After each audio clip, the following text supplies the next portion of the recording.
In 1953, the Pond's Extract Company ran a full-page advertisement in Ladies' Home Journal that stopped women cold at the breakfast table. The image showed an elegantly dressed woman in a white dressing gown, seated at a vanity table lit by soft lamplight, pressing a folded square of facial tissue against her cheek with the practiced confidence of someone performing a sacred ceremony. The text beside her promised that a single jar of Pond's cold cream contained within it the secret of 5 separate beauty treatments: cleanser, toner, moisturizer, makeup remover, and what the copywriters called, without any apparent irony, a complexion guardian. It sounded beautiful. It sounded scientific. And the women who read it, from Iowa farmhouses to Chicago apartment buildings, believed it because they had been believing it, or some version of it, for longer than Pond's itself had existed. What those advertisements never mentioned was that the luxurious formula women pressed against their faces every night contained mineral oil derivatives refined through petroleum processing still being optimized in the decade following the Second World War. The cold cream revolution was built on faith, on aspiration, and on a very specific kind of American optimism that held that science and femininity were not just compatible, but deeply intertwined. And somewhere in that confluence of chemistry and longing, millions of women started a skincare ritual in their 20s that they would never, not once, stop performing for the rest of their lives. But to understand why the cold cream ritual took hold with such remarkable tenacity, you have to go back much further than Pond's, much further than the 1950s, and much further than any American advertising campaign. The original formula for what we would recognize as cold cream was recorded by a Greek physician named Galen in roughly 150 AD. He combined beeswax, rose water, olive oil, and borax into an emulsion that, when applied to the skin, produced a characteristic cooling sensation as its water content evaporated, and that cooling sensation, pleasant and immediate, gave the preparation its name 2 millennia before any modern cosmetic laboratory would claim to have invented it. The women of Rome used it. The women of the Elizabethan court used it. And by the time Theron Pond, a pharmacist from Utica, New York, began selling his own proprietary version in 1846, there was already a deep cultural expectation woven into the fabric of feminine life that some form of cream ritual at the end of the day was not optional. Pond's cold cream and vanishing cream became the twin pillars of a daily beauty discipline that defined a generation, but they did not exist in isolation. Woodbury's facial cream, which had been marketed since 1895 by the Andrew Jergens Company, held its own devoted following, particularly among women who favored its faintly floral scent and its smoother consistency.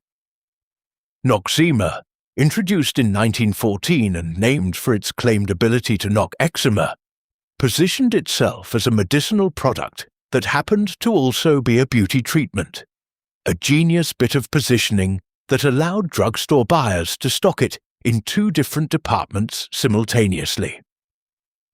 By the time the 1950s arrived, Pond's, Woodbury, and Noxzema had divided the American face cream market between them with a thoroughness that would not be disrupted for another decade. And the rituals that women performed with these products were not improvised. They were inherited. Mothers taught daughters. Department store beauty consultants demonstrated the correct technique at lacquered counters that smelled of powder and lily of the valley. Magazine columns with names like Your Beauty Doctor printed step-by-step instructions that read more like surgical procedures than skincare guidance. You pressed, never rubbed. You used the second and third fingers of each hand, never the index. You worked against the grain of gravity, always upward, because someone at Pond's had determined, or at least implied, that gravity was pulling your face toward the earth at every waking moment, and the only proper response was to resist it nightly.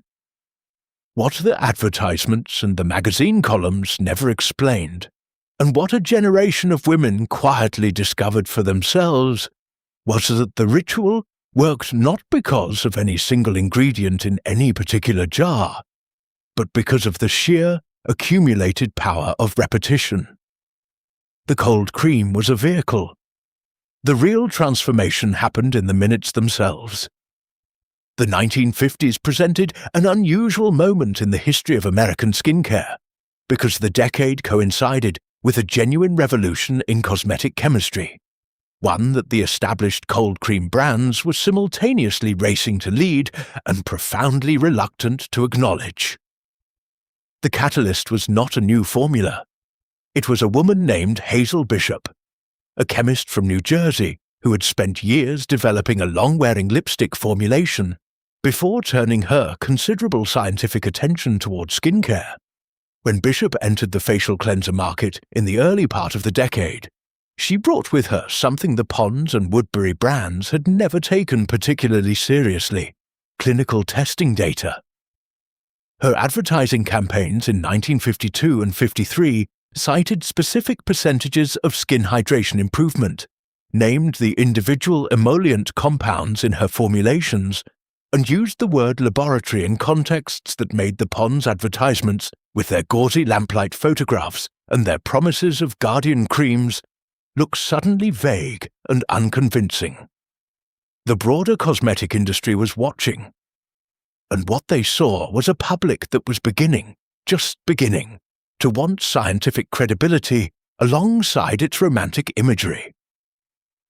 The industry's response was to absorb both impulses simultaneously.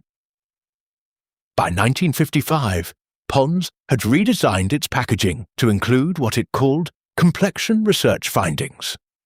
Woodbury added a dermatologist's endorsement. Noxzema redoubled its medicinal messaging. None of them abandoned the beautiful women in the soft lamplight. They simply added men in white coats to the background. What the advertisements of the era were also not disclosing, and what a careful reading of the dermatological literature of the period reveals with some clarity, was that the mineral oil and petrolatum formulations so central to the cold cream tradition were not universally beneficial for all skin types. Women with naturally oilier complexions, or with the kind of congested pores that the 1950s itself attributed to excessive richness in the diet, were often making their skin conditions meaningfully worse through the nightly application of products designed primarily for drier, thinner skin types that responded well to occlusive coverage. The Pond's advertising imagery was almost exclusively populated by fair-skinned, fine-featured women, whose complexion type happened to be the one that benefited most from a heavy emollient cream. Women of different ethnic backgrounds with different baseline skin oil levels and different sensitivities were applying the same products to fundamentally different skin, and receiving results that the advertisements had promised, but the formulations had never been designed to deliver. This is not a small point. It is a reminder that the beauty industry of the 1950s was as narrow in its actual product development as it was in its representation, and that the gap between the promise and the result was largest for the women the industry had, effectively, forgotten to consult. And here is what the industry preferred not to discuss. American cities in the 1950s were experiencing levels of atmospheric pollution that modern residents of those same cities would find almost unimaginable. The transition from coal to oil heating had not yet fully occurred in many urban neighborhoods. Industrial manufacturing operated without the emissions controls that would eventually come in the 1970s. Women who lived in Pittsburgh, Chicago, or New York were contending with a daily accumulation on their skin that went far beyond ordinary cosmetics. When a woman sat down at her vanity table in the evening and began the removal process, tissue first, pressed gently against the skin to lift the surface layer. Then a second application of cream worked into the pores. Then a warm, damp cloth, then cold water. She was performing an act of genuine environmental hygiene as much as she was performing beauty maintenance. The cold cream ritual was, in the most literal sense, armor against industrial modernity. Which raises the question that the Pond's advertisements never asked, and the beauty columns never entertained. Who was really serving whom? Was the woman serving the ritual, or was the ritual finally serving her? The specific choreography of the evening skincare ritual in a 1950s household deserves more examination than it typically receives because it reveals a great deal about the social and psychological architecture of the era. Begin with the vanity table itself, a piece of furniture that occupied a specific, designated corner of the bedroom, usually positioned near a window for natural light during the morning application phase, and equipped with a trifold mirror that allowed a woman to examine her profile as well as her full face simultaneously. This was not incidental to the ritual, it was central to it. The trifold mirror embodied a particular kind of self-scrutiny that the decade required of women, not mere vanity in the pejorative sense, but a systematic, almost clinical attention to every visible surface of the self. The vanity table was the 1950s woman's personal laboratory, and the ritual that took place there every evening followed a sequence as precise as any laboratory protocol.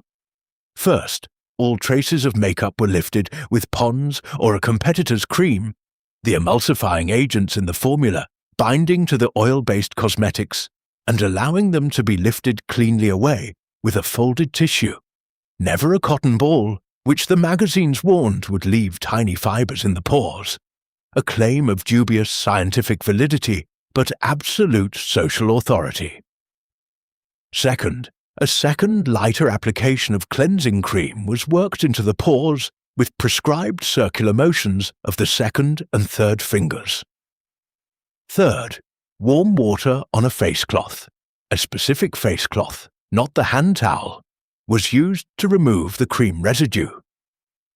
Fourth, a final splash of cold water to close the pores, a step that the cosmetics industry would later acknowledge had no actual effect on pore size whatsoever, but which felt so satisfying, so conclusive, that no amount of scientific revision has entirely succeeded in eliminating it from popular practice even today. Fifth, and this is the step that the advertisements dwelled upon longest and most lovingly, came the application of the night cream. Not the cold cream, that was the cleanser. The night cream was a separate product, usually a heavier, richer preparation, sometimes called a vanishing cream, because its formula was designed to be absorbed rapidly rather than sitting on the surface of the skin. Pond's vanishing cream, reaching its commercial peak in this decade, contained petrolatum, mineral oil, and a complex of emulsifying waxes, designed to create what the company described as a moisture seal over the skin surface while the wearer slept. Was it effective? By modern dermatological standards, it was partially effective. The occlusive properties of petrolatum are well documented and still used in clinical wound care today. But the lavender-scented, elegantly packaged night cream on the vanity table represented something that transcended its ingredient list. It was a promise. It was a daily recommitment to the self. It was, for many women, navigating the emotional complexity of post-war suburban life, the loneliness of new neighborhoods, the distance from family networks, the particular isolation of domesticity without much public acknowledgement. 5 quiet minutes of pure autonomy in a day structured almost entirely around the needs of others. No one who has read the diaries of 1950s women with their careful accounting of hours spent in service to families and households and communities, should underestimate what those 5 minutes meant. Stand in the skincare aisle of any modern pharmacy in 2026, and what you encounter is a landscape that Theron Pond could not have imagined. And the 1950s beauty industry was already, in its own way, dreaming toward.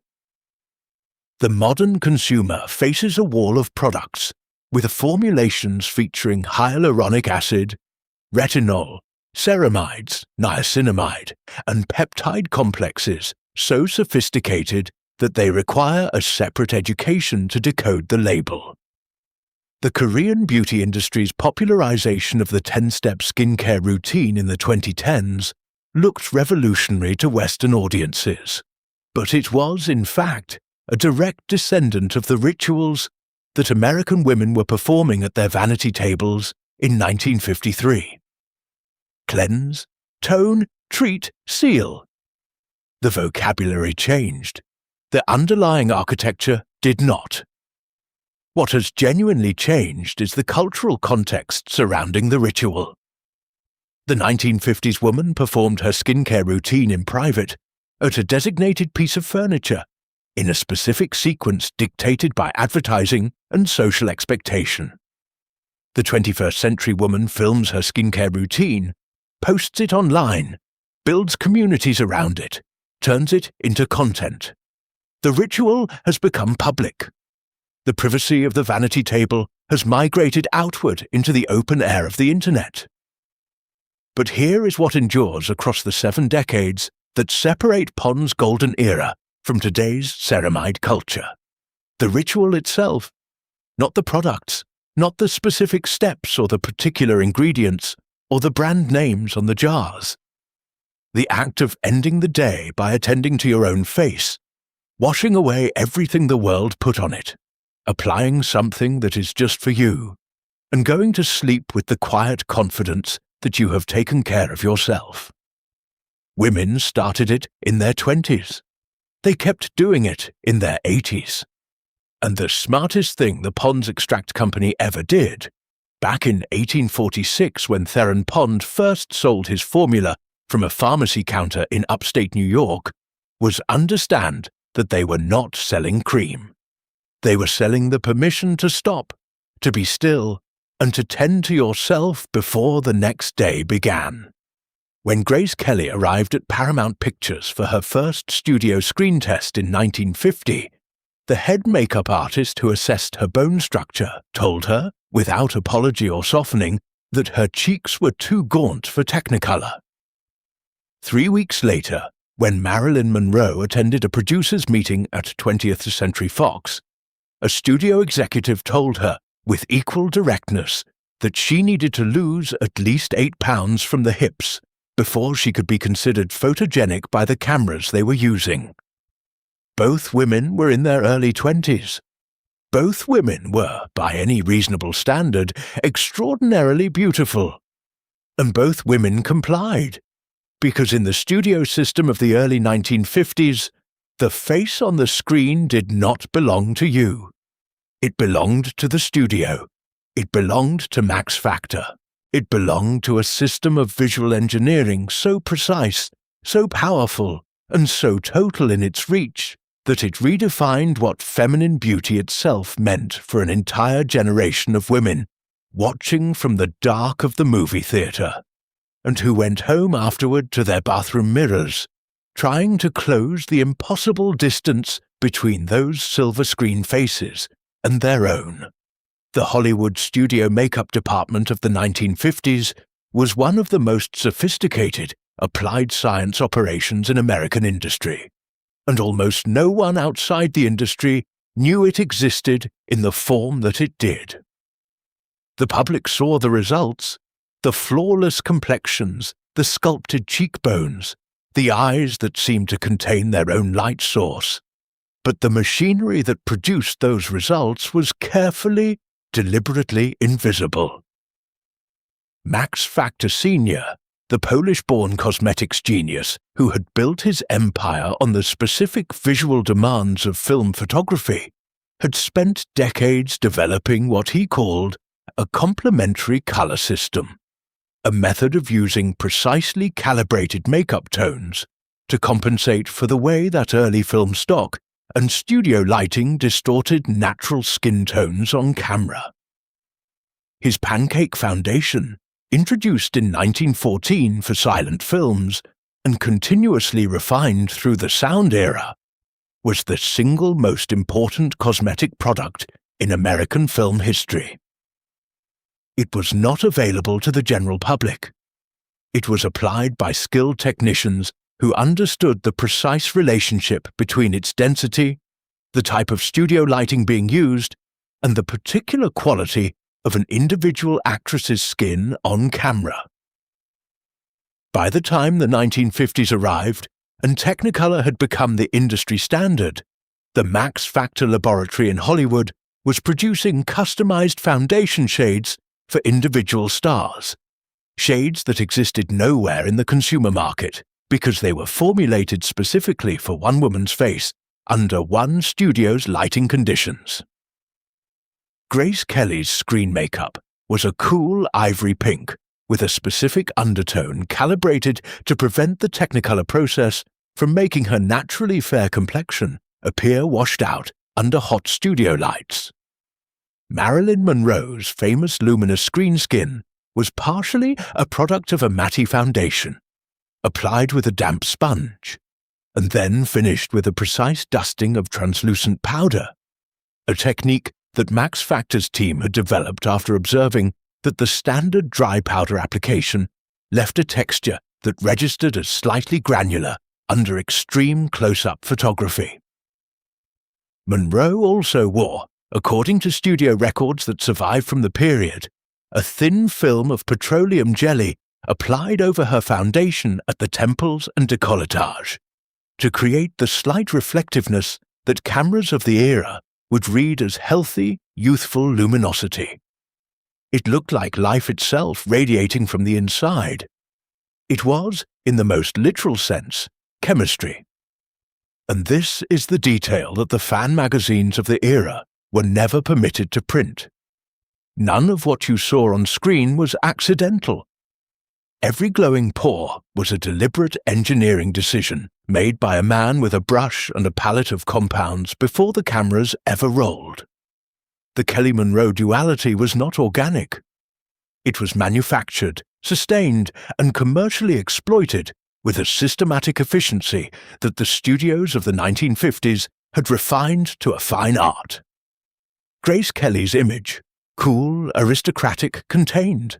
Her platinum hair set in controlled waves, her lips colored in muted rose tones, her costuming consistently leaning toward structured suits and evening gowns that suggested old money and restrained sensuality, was the product of a deliberate positioning decision by Paramount.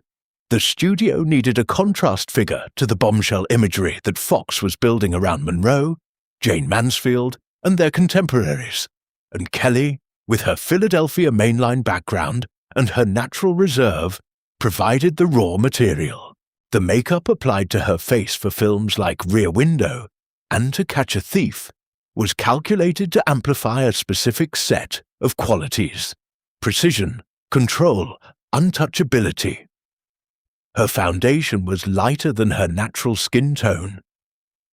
Her eye makeup used liner only along the upper lash line, a technique that emphasized the delicate structure of her eye without creating the overtly sensual suggestion of the full cat-eye look that Monroe's team favored.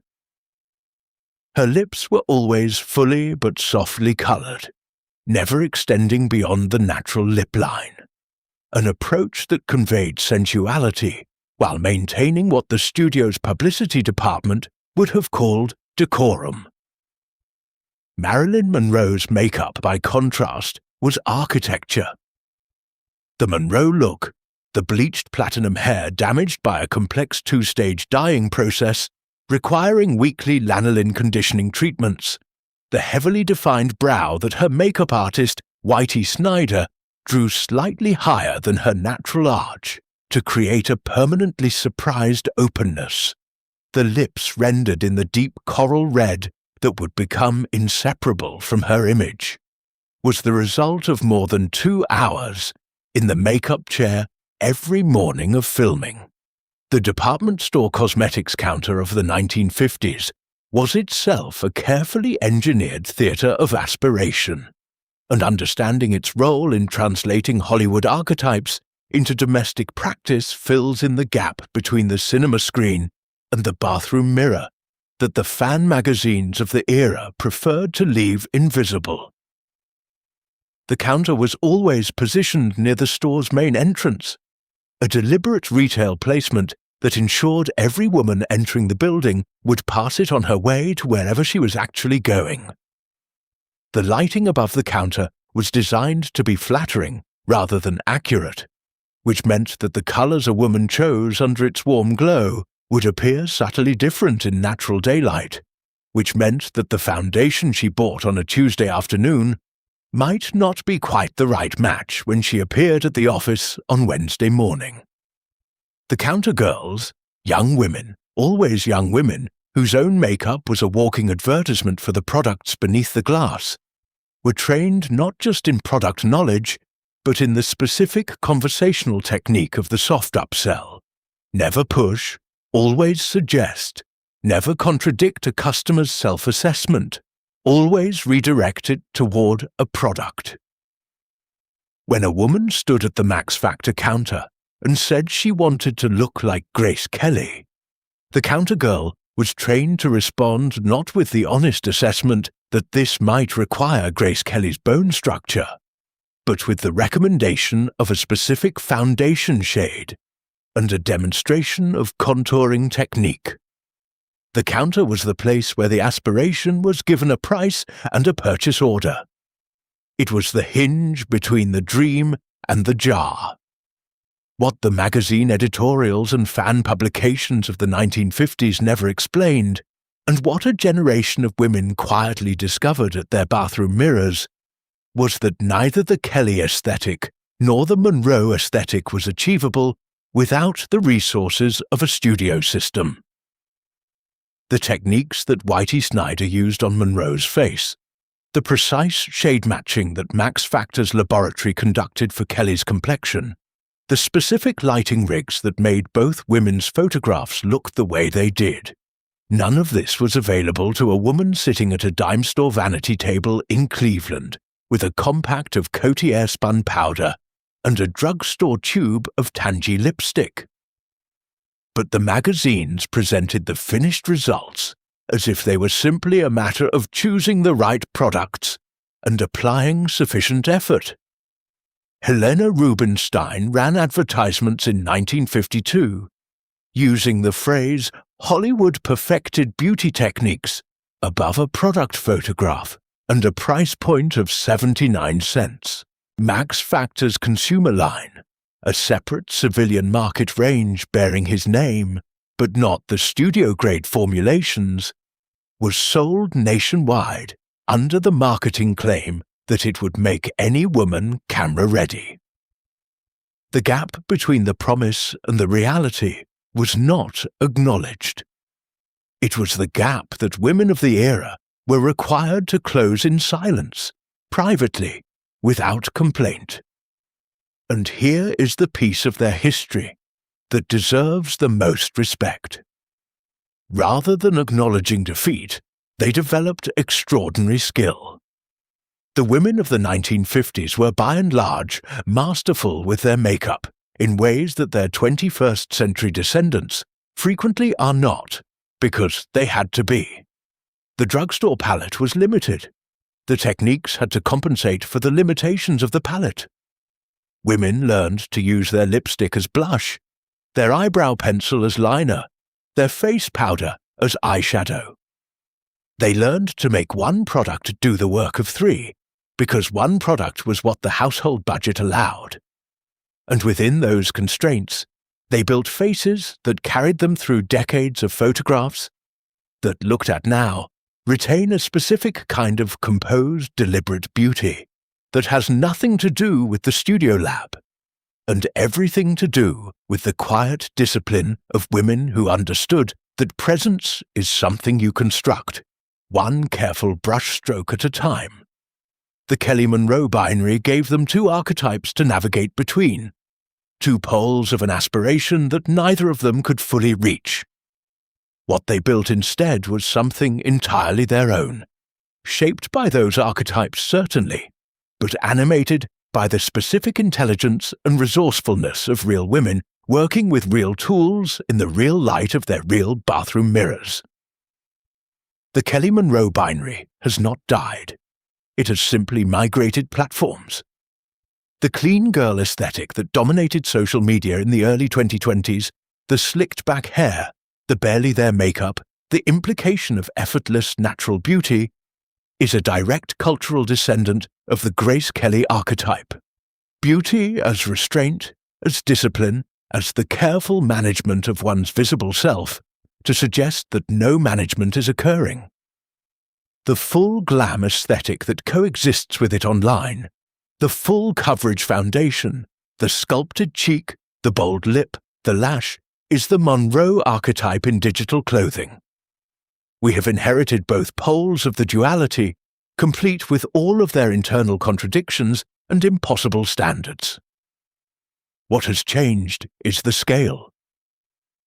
In 1953, the archetypes were projected onto cinema screens in dark theatres, where women watched once or twice and then went home to their mirrors. In 2026, the archetypes live in the pocket, available at any moment, rewatched endlessly, and accompanied by comment sections that can tell a woman, in real time and with remarkable specificity, exactly how far short of the ideal she is falling. Whitey Snyder spent 2 hours on Marilyn Monroe's face, and then the studio's lighting crew spent another hour ensuring the result would read correctly on camera. What we are looking at when we look at those photographs is not a face. It is a collaboration between a makeup artist, a lighting technician, a film stock chemist, and a commercial system with a profound interest in creating beauty standards that could never quite be met. The 1950s, women knew it, somewhere below the level of language. And yet they sat down at their vanity tables every evening and did their best. Which is, when you think about it clearly, not so different from what we are doing now. The studio system's control over female image extended beyond the makeup chair into territory that the fan magazines of the era were actively forbidden to report. The studio's management of what today we would call the personal brand, and which the 1950s studios called simply the star's image, was total and contractual. An actress under a major studio contract in the 1950s did not simply have her makeup done by studio professionals. She had her name potentially changed. Norma Jean Mortensen became Marilyn Monroe. Margarita Carmen Cancino became Rita Hayworth, her hairline raised by electrolysis to produce the wide-open forehead that the studio considered more photogenic. She did not choose her own publicity photographs, her own interview topics, her own fashion presentation in public. All of this was managed, approved, and in some cases dictated by the studio's publicity department, whose job was to ensure that the image being projected to the public was consistent, controlled, and commercially optimized. The women who operated within this system were not passive victims of it. They were professionals who understood the commercial logic of what was being done to them, and who navigated it with varying degrees of complicity and resistance. But the distance between the face on the movie poster and the face in the bathroom mirror was, for virtually every woman whose image the studio system managed, a distance measured not just in lighting and chemistry, but in institutional power. Understanding this does not diminish the beauty of the images. It changes what we see when we look at them. In 1955, a single pot of professional liquid eyeliner, not the consumer line, but the theatrical supply formula that serious makeup enthusiasts had learned to seek out through specialty channels, cost the equivalent of roughly $23 modern. That sounds manageable until you consider that the average American housewife in 1955 was working with a weekly personal grooming budget of less than $4 total for every product she applied to her face and hair combined. The liquid liner was not an everyday indulgence. It was an aspiration, carefully rationed, applied with a precision that came from the knowledge that mistakes were not cosmetically acceptable, and that the brush, once dipped into the inky black formula, could not be undone without removing the entire eye look and beginning again. And yet the winged eye, the clean dark line along the upper lash, the precise geometric angle at the outer corner, the particular bright focus it created, had become by the mid-1950s not just the signature of the professional beauty technician or the stage actress. It had become a fundamental expectation of everyday feminine presentation for women across the social and economic spectrum. Learning to draw the line was not a luxury. It was a requirement. And here is what nobody will tell you. Nobody had written clear instructions on how to actually do it. The history of eyeliner stretches back to ancient Egypt and beyond, but the particular form that the 1950s elevated to cultural significance, the precisely drawn carbon black, high-gloss liquid line, applied along the upper lash margin with a small pointed brush, was a product of the 20th century cosmetic industry's intersection with theatrical makeup traditions. Kohl, the traditional eye-darkening compound made from lead sulfide or carbon-based mineral pastes, had been used across Middle Eastern and South Asian beauty cultures for millennia, and versions of it had circulated through European theatrical makeup traditions since at least the 17th century. But the liquid liner as a consumer product, stabilized packaged in a glass bottle with an integrated brush applicator, formulated to dry quickly and resist smearing under hot stage lighting, was a development of the 1930s and 40s, driven primarily by the demands of the film and stage industries. Max Factor's liquid liner, developed initially for film sets where the precision of the drawn line needed to survive hours under scorching lamps, was the benchmark against which all other formulations were measured. Maybelline entered the liquid liner market in the early 1950s with a formulation more accessible in price, while preserving enough technical quality to be genuinely usable. Helena Rubinstein's iFix liner, packaged in a distinctive blue and gold cylinder, became a vanity table staple. Elizabeth Arden's formulation, sold at her salons and through department store counters at a premium price point, was the liner of choice for women who wanted to signal that their beauty routine was not assembled from the drugstore aisle. But the liquid liner story of the 1950s is also, inescapably, the story of Audrey Hepburn. And here is where the history becomes genuinely interesting, because Hepburn's influence on the eye aesthetic of the decade was not primarily a Hollywood story. It was a European story, translated into American through the particular alchemy of celebrity and aspiration.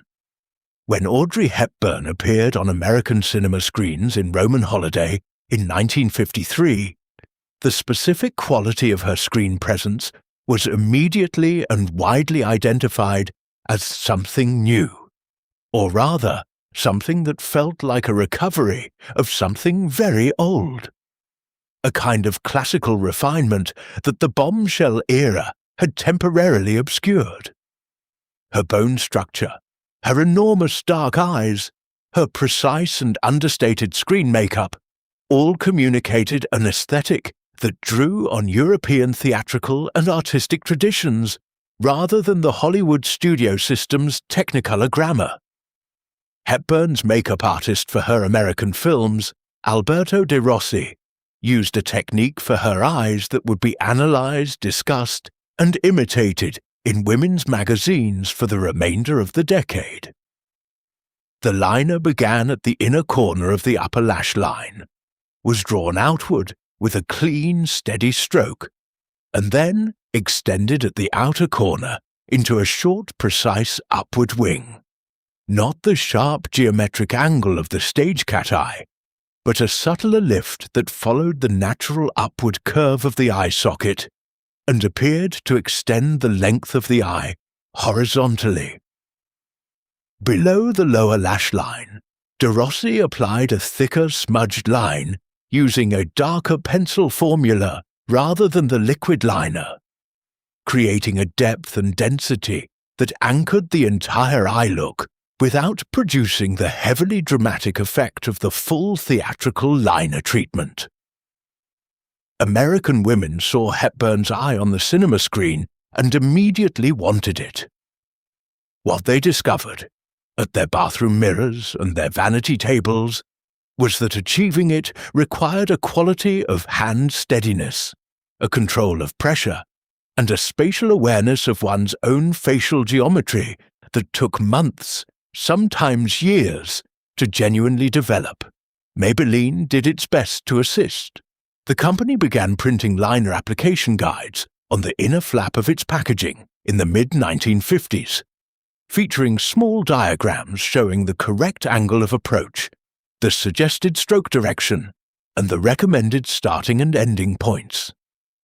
The diagrams were helpful in the way that a diagram of a swimming stroke is helpful to someone who has never been in water.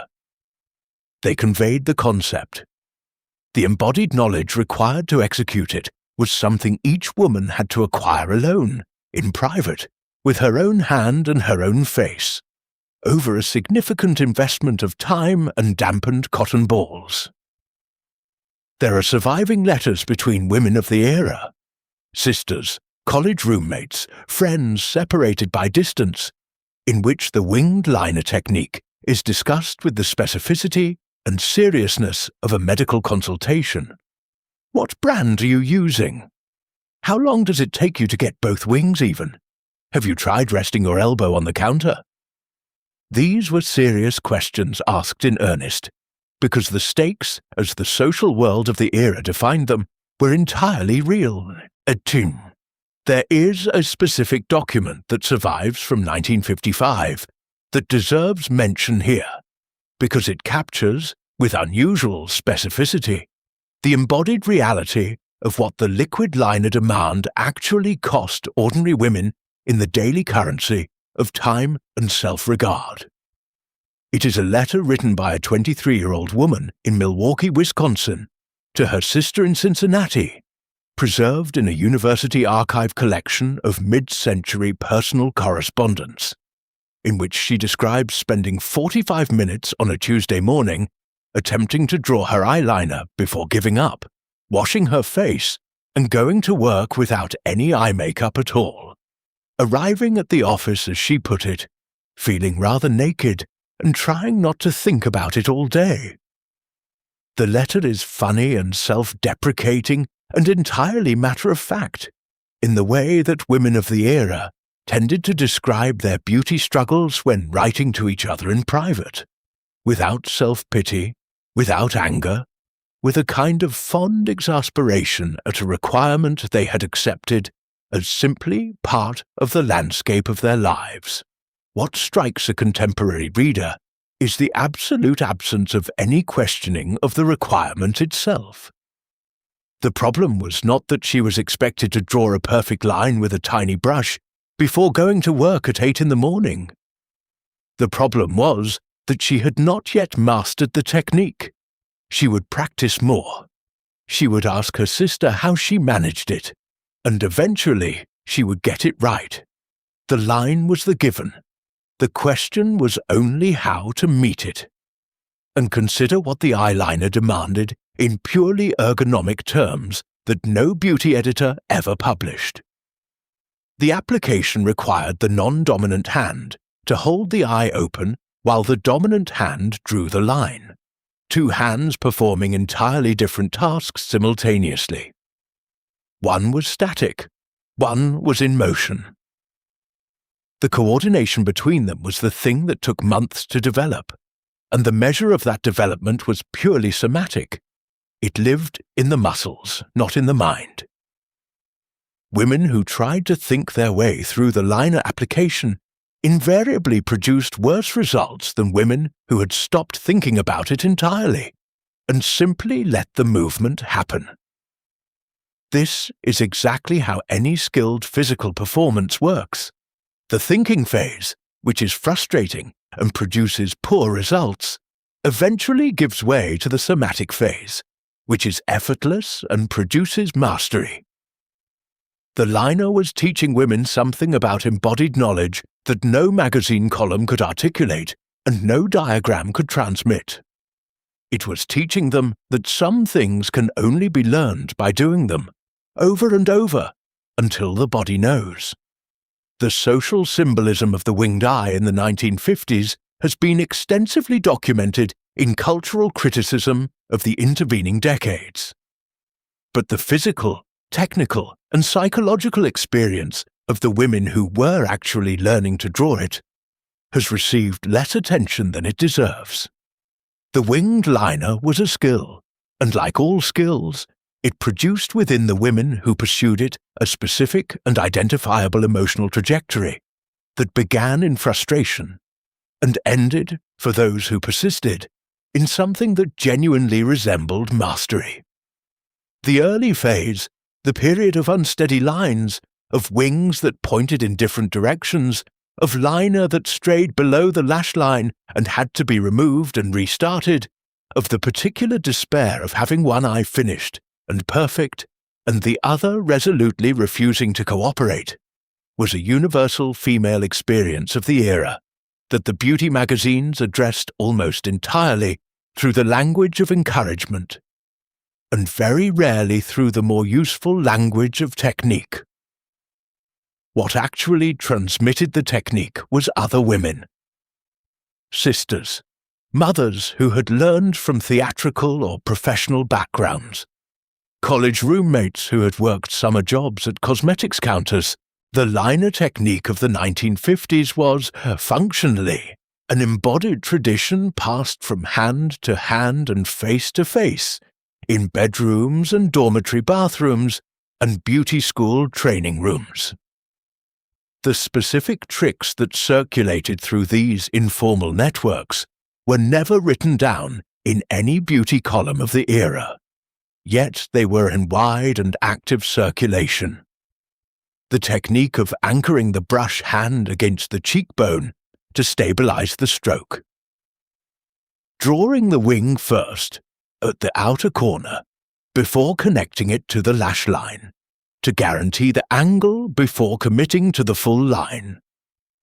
The use of a small piece of tape or a business card edge to create a straight guide for the wing angle. The application of face powder along the lash line before the liner to absorb any surface oil that might cause the formula to bead. None of these techniques appeared in the magazine columns.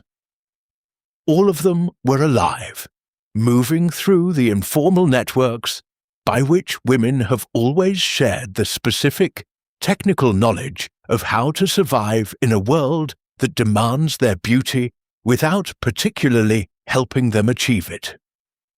This is the hidden history of mid-century beauty that the advertising campaigns and the magazine spreads can never fully tell.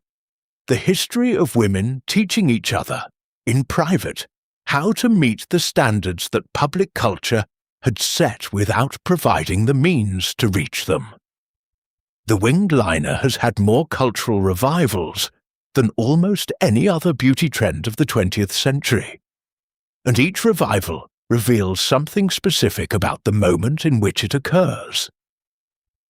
The heavy liner of the mid-2000s was a reclamation of the dramatic theatrical version of the cat eye, bigger, heavier, more aggressive than anything the 1950s had sanctioned, worn as a marker of subculture and resistance rather than social conformity. The fine-line wing of the 2010s, applied in single hair strokes with a precision felt-tip liner pen, was the Audrey Hepburn archetype filtered through Instagram aesthetics.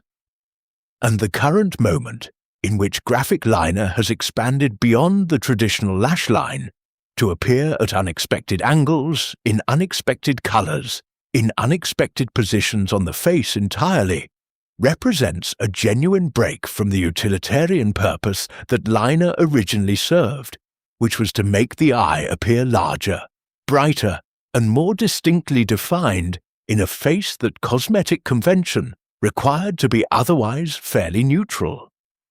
The women of the 1950s drew their lines because the social contract of the era demanded that certain feminine features be legibly, visibly present. The women who draw unexpected lines today are doing something different. They are making the cosmetic gesture itself visible, turning the evidence of beauty labor into the aesthetic statement rather than erasing it.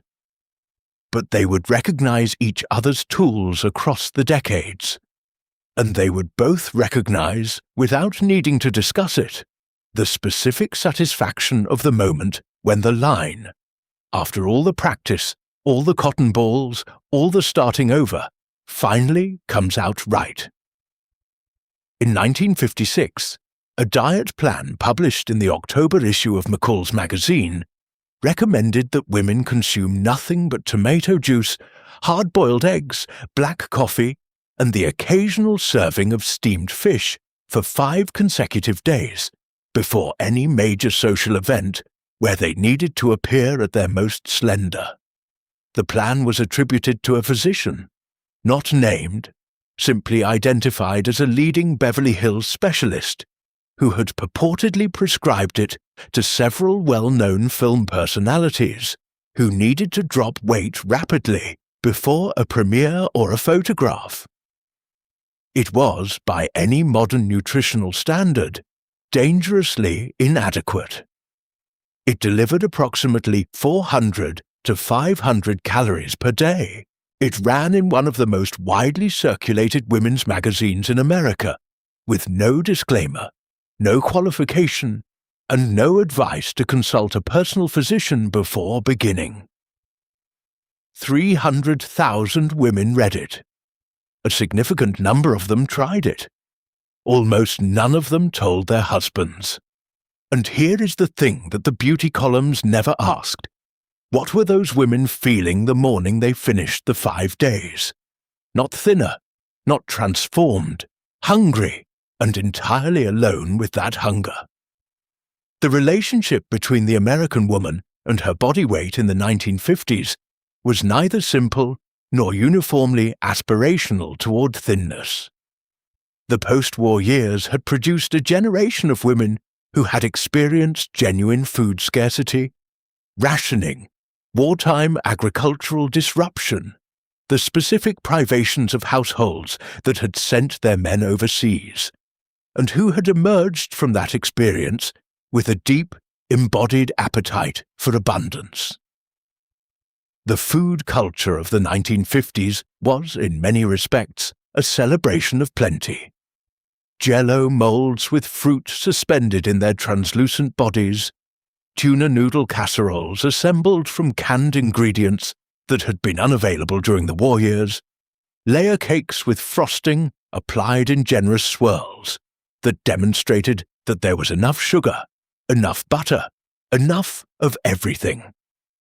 The paradox was that the same decade that celebrated this abundance in its food culture was simultaneously constructing, through its fashion industry, its advertising imagery, and its medical establishment, an increasingly specific and increasingly unforgiving body ideal.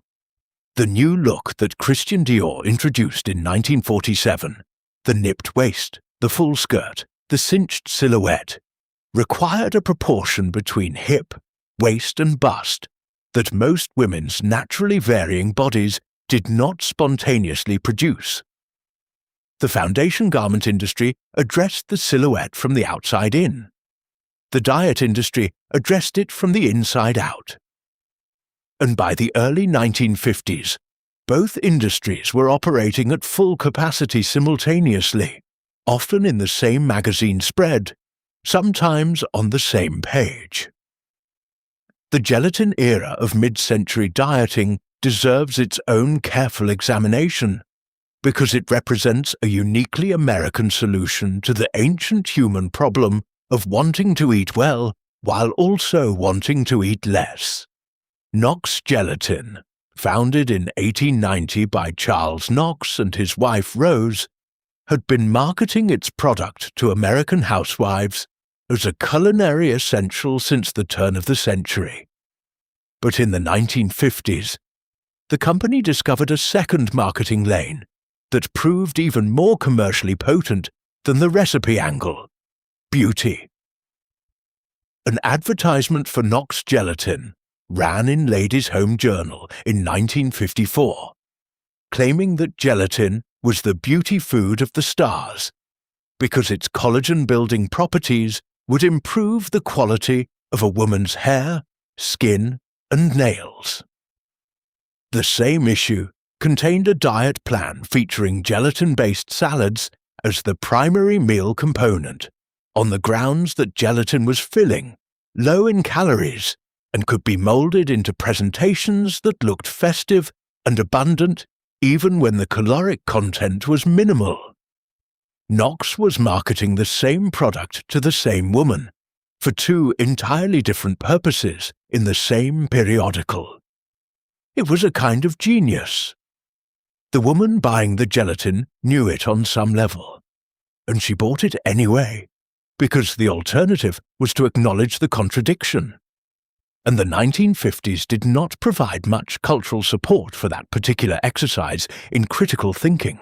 The diet landscape of the 1950s shifted significantly in 1959, when Mead Johnson and Company introduced Metricol, a canned liquid meal replacement product that contained 425 calories, a complete vitamin profile, and a remarkable willingness to advertise itself not as a diet product, but as a modern approach to weight management for the busy woman.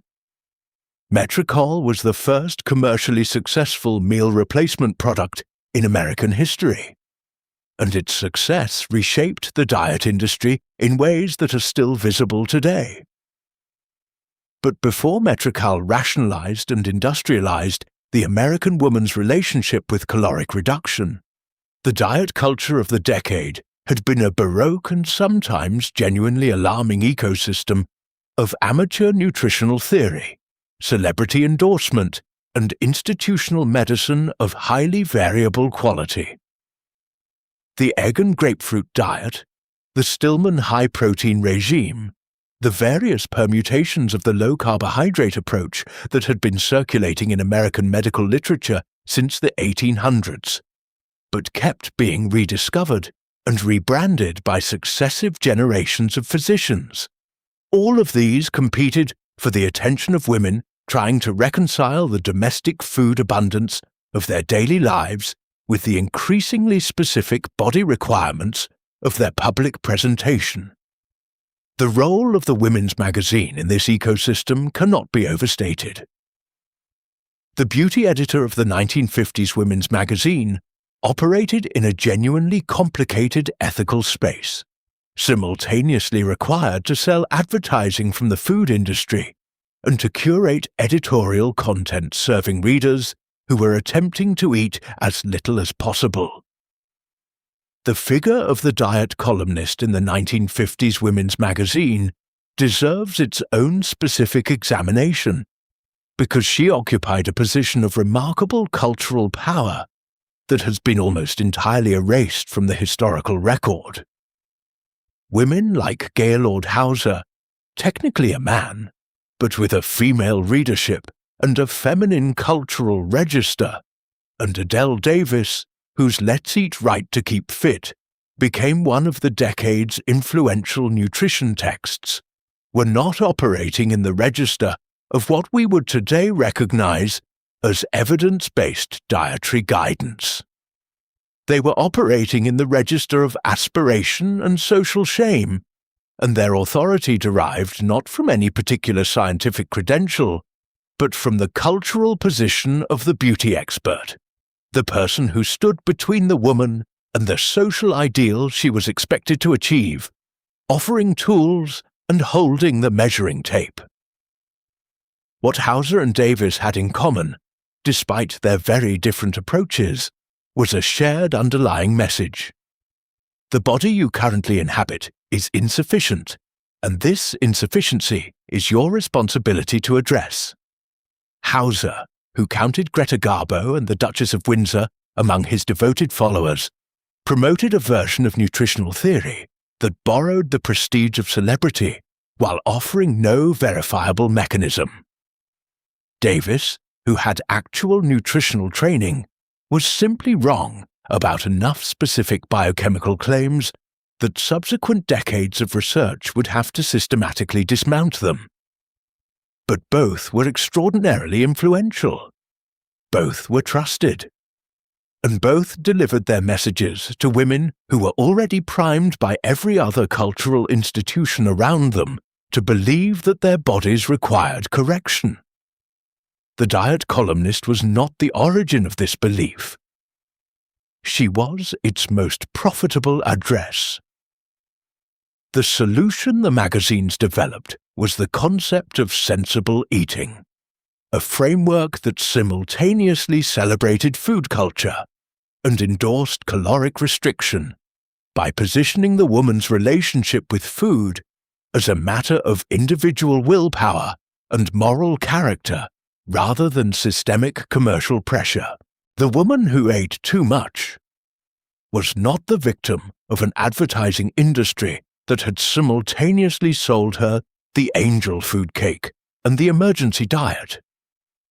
She was someone who lacked, in the language of the era, discipline. It was an elegant repositioning, and it worked with devastating effectiveness.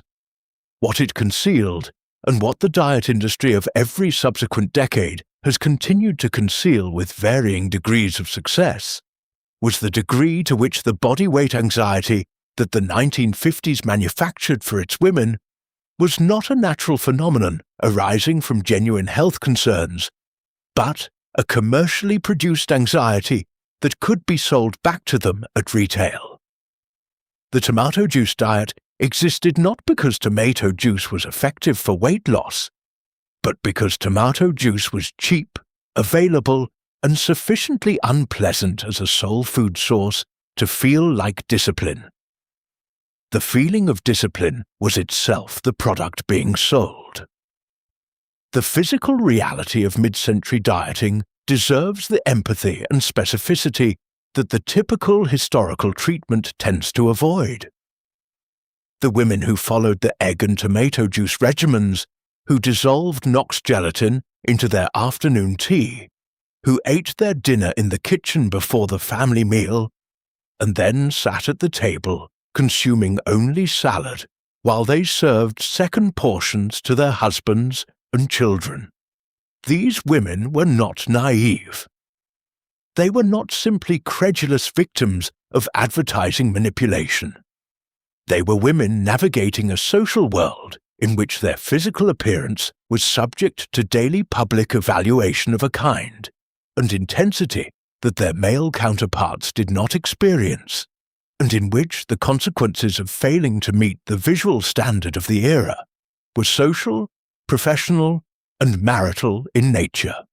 The doctors' scales in general practice offices of the 1950s sat in the examination room rather than a private alcove, and the physician's commentary on a woman's weight was typically delivered in the hearing of reception desk staff.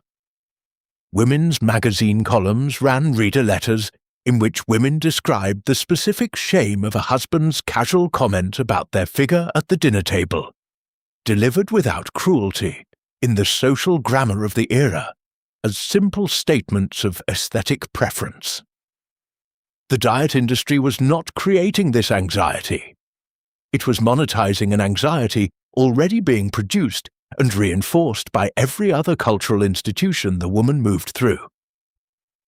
The Metropole Shake of 1959 became the Slim Fast of the 1980s, became the Protein Smoothie of the 2010s, became the semaglutide prescription of 2026. The particulars have changed with pharmaceutical and nutritional science. The underlying architecture has not moved.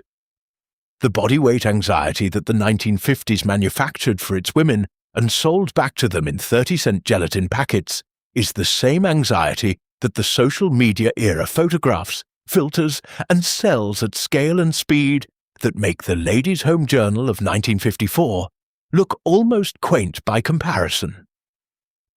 What has genuinely changed? And this deserves acknowledgement, because the women of the 1950s worked and struggled to make it possible, is the existence of a counter-narrative.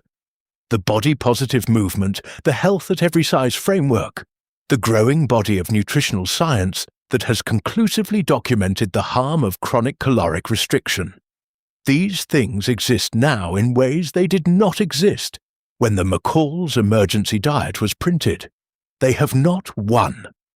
The diet industry remains a $150 billion global enterprise. But they exist.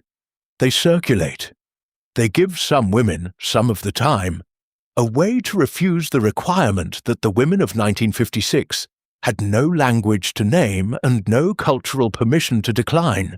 The next time you see a vintage magazine ad for Knox Gelatin promising beauty and slimness, in the same cheerful paragraph, look at it carefully.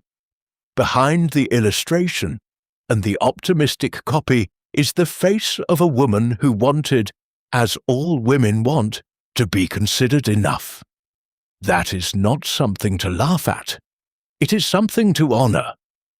The Metrical phenomenon of 1959 is also worth considering from the angle of what it revealed about the American relationship with technological solutions to human problems, a cultural reflex that the diet industry would exploit with extraordinary consistency for the next 7 decades and counting. Metrical was not primarily a food product. It was a technological proposition. The idea that the complex, historically embedded, socially freighted human activity of eating could be rationalized, streamlined, and rendered clinically efficient by the application of the same industrial scientific thinking that had produced television and the automatic washing machine and the frozen dinner. The woman who opened a can of Metrical and drank it in place of lunch was not just choosing a lower-calorie meal.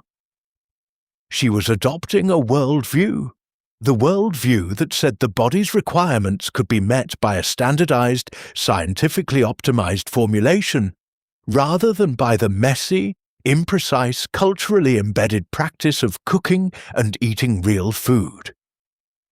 The diet shake industry that descended from Metrical has never really abandoned this proposition. It has only updated the science. Protein isolates instead of vitamins, amino acid profiles instead of calorie counts, while preserving the essential claim that eating is a problem with a technological solution. The women of the 1950s who reached for Knox Gelatin and tomato juice were operating in the same ideological territory. Their bodies were problems. The products were solutions. The gap between the promise and the reality was simply the territory in which the industry continued to operate. A survey conducted by a home economics research unit in 1952 found that American women spent an average of 47 minutes per evening setting their hair. Not washing it, not drying it, setting it. That 47 minutes accounted only for the actual manipulation of the hair, the sectioning, the wrapping, the pinning, and did not include the preparation time, the drying period under a bonnet dryer, or the morning unrolling and brush-out ceremony that could add another 20 to 30 minutes to the next day's routine.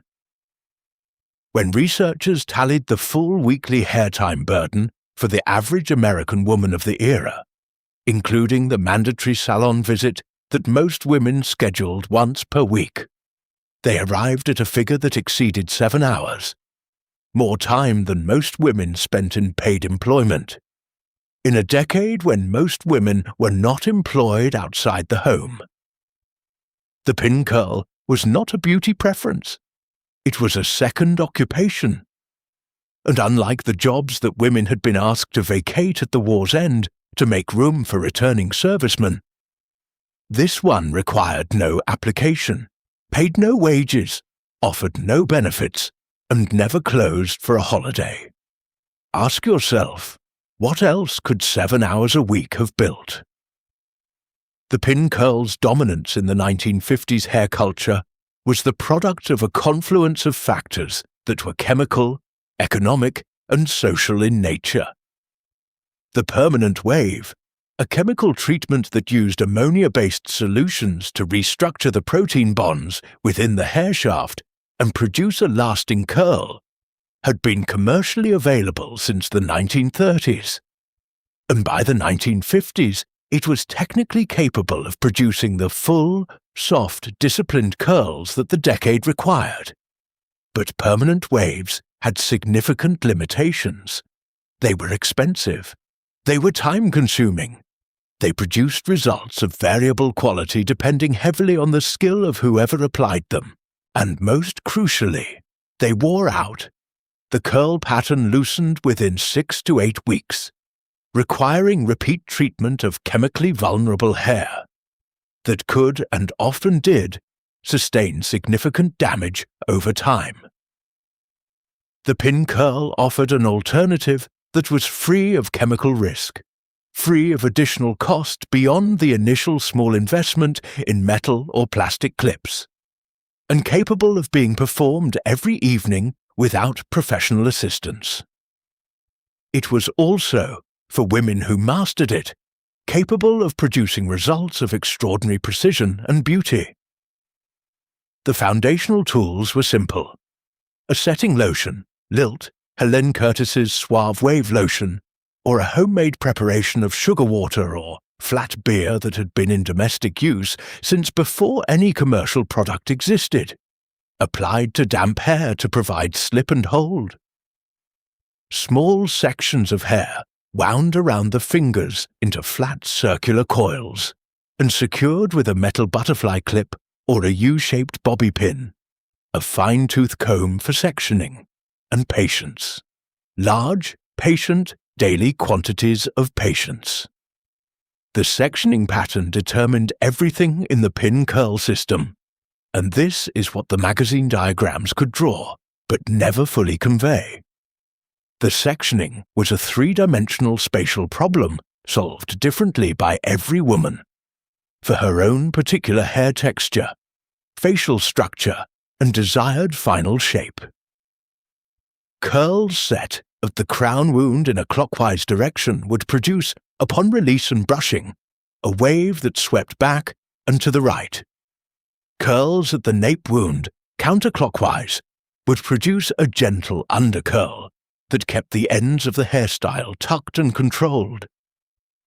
The relationship between the direction of the wind, the size of the section, and the position of the pin on the scalp was a geometry that each woman worked out for her own hair over months of experimentation, and then remembered with the precision of a craftsperson who has internalized a procedure through thousands of repetitions.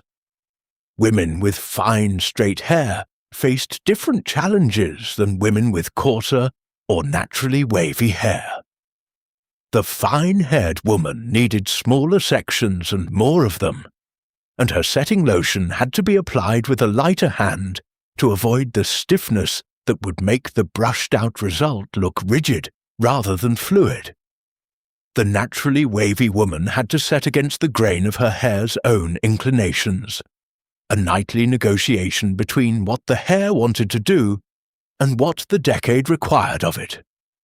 The pin curl's cultural moment was complicated by the arrival of the Tony Home Permanent in the American domestic market in the late 1940s, and the advertising battle that followed between the home permanent concept and the salon permanent service represents one of the more interesting episodes in the history of American beauty commerce. Richard Hudnut, which owned the Tony brand, understood that its product threatened not just competing permanent wave formulas, but an entire professional service industry. The beauty parlor which occupied a specific and important social role in American women's community life that went well beyond mere hairstyling.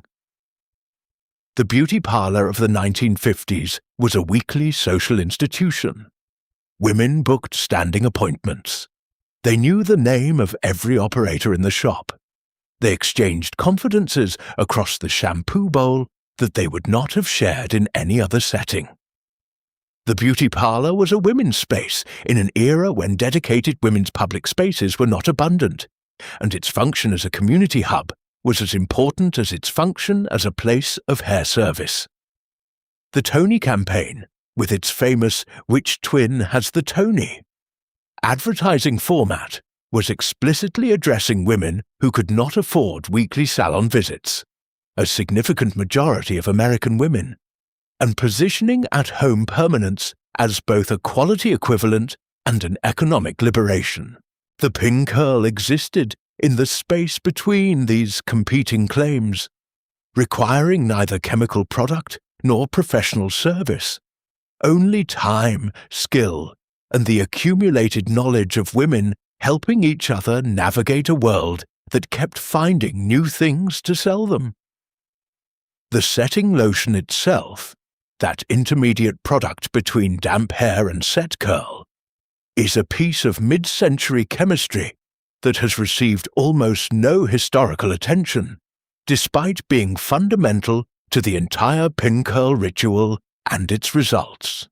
The commercial setting lotions of the era, Lilt and Suave Wave Lotion, and the various formulations sold through beauty supply channels were water-based preparations containing synthetic polymers, early versions of the polyvinyl pyrrolidone, or PVP, that remains the backbone of modern hairstyling products, that coated each hair shaft with a thin, flexible film that would hold the shape of the curl after drying, and then release that shape gradually under the friction of the brushing out process. The physics of why this worked the way it worked, why the polymer-coated hair would hold a curl shape through a night of sleep and then brush out into a wave, rather than simply unwinding back to its natural fall, was not fully understood even by the chemists who are formulating the products, and the consumer certainly was not given an explanation. She was given the result: damp hair wound into a coil, dried overnight, and released in the morning into a shape that would last the day. The homemade alternatives, sugar water, flat beer, the diluted gum arabic preparation that had been circulating in domestic beauty advice since before the commercial products existed, worked on partially different principles. The sugar and gum molecules providing a lighter coating and a crunchier hold that many women found less satisfactory than the commercial lotions, but used out of economy or preference or simple habit. The domestic beauty of the 1950s was, at its technical core, a daily applied chemistry experiment conducted on a living system, and the women who ran this experiment every evening were, in the truest sense of the word, practitioners. The hairnet itself was a piece of technology so humble and so necessary that its role in the entire ritual has been almost entirely forgotten in the cultural memory of the era. The nets were sold in small cellophane packets at the 5 and dime counter, a few cents apiece, in shades called blonde, brunette and black that were meant to be invisible against the hair color they covered. They were extraordinarily delicate, and they were consequently treated with a care that the era's domestic advice columns considered somewhat excessive, but that the women who relied on them understood as entirely rational. A ruined hairnet meant a night without protection for the set, which meant a morning of damage assessment that could cascade into lateness and the particular domestic anxiety of an imperfect appearance in public. The women who cared for their nets, who folded them carefully and stored them in the small cardboard box they had come in rather than dropping them on the vanity table, were not being fussy. They were managing the logistics of a daily performance that had no room for equipment failure. This attention to the small things was the infrastructure of the visible result. Nobody saw the net. Everybody saw the wave. The morning brush-out of a set pin curl pattern was, for women who had mastered the art, one of the genuinely satisfying domestic ceremonies of the 1950s. And it deserves description because it has been largely unremarked upon in the cultural history of the era. After a full night's sleep with the pin curls secured under a hairnet, a necessity because the curls would shift and distort without the net's gentle restraint, a woman would begin the morning by removing the net and the pins one section at a time, working systematically from the front hairline backward to the nape. Each released curl sprang into a compact, organized ringlet. If the setting had gone correctly, the ringlets were uniform, consistent in size, consistent in tension, consistent in the direction of their spiral. A curl that had dried unevenly could be revived with a barely dampened fingertip pressed briefly against it. A curl that was too tight could be loosened by the gentle introduction of a wide-toothed comb through its center. Then came the brushing, not a light, quick stroke, but a sustained directional brushing that merged the individual curls into a unified wave pattern, building fullness at the crown, smoothing the sides, creating the soft lift at the front hairline that the decade considered the hallmark of a properly styled head. The brush used was typically a boar bristle round brush, the natural bristle creating just enough grip to lift the hair, and just enough smoothness to prevent breakage. The process took 15 to 20 minutes when done properly. The result was a hairstyle that appeared to have been set in motion by some benevolent natural force, as if the hair had simply decided, of its own accord, to fall in waves of extraordinary regularity and grace. It looked easy. It had taken an hour the night before and 20 minutes this morning to produce. And then the woman put on her coat and went to the grocery store, and the woman at the checkout counter looked at her hair and thought, how natural, how effortless, what luck she has with her curls. This is the invisible labor problem of the 1950s in miniature.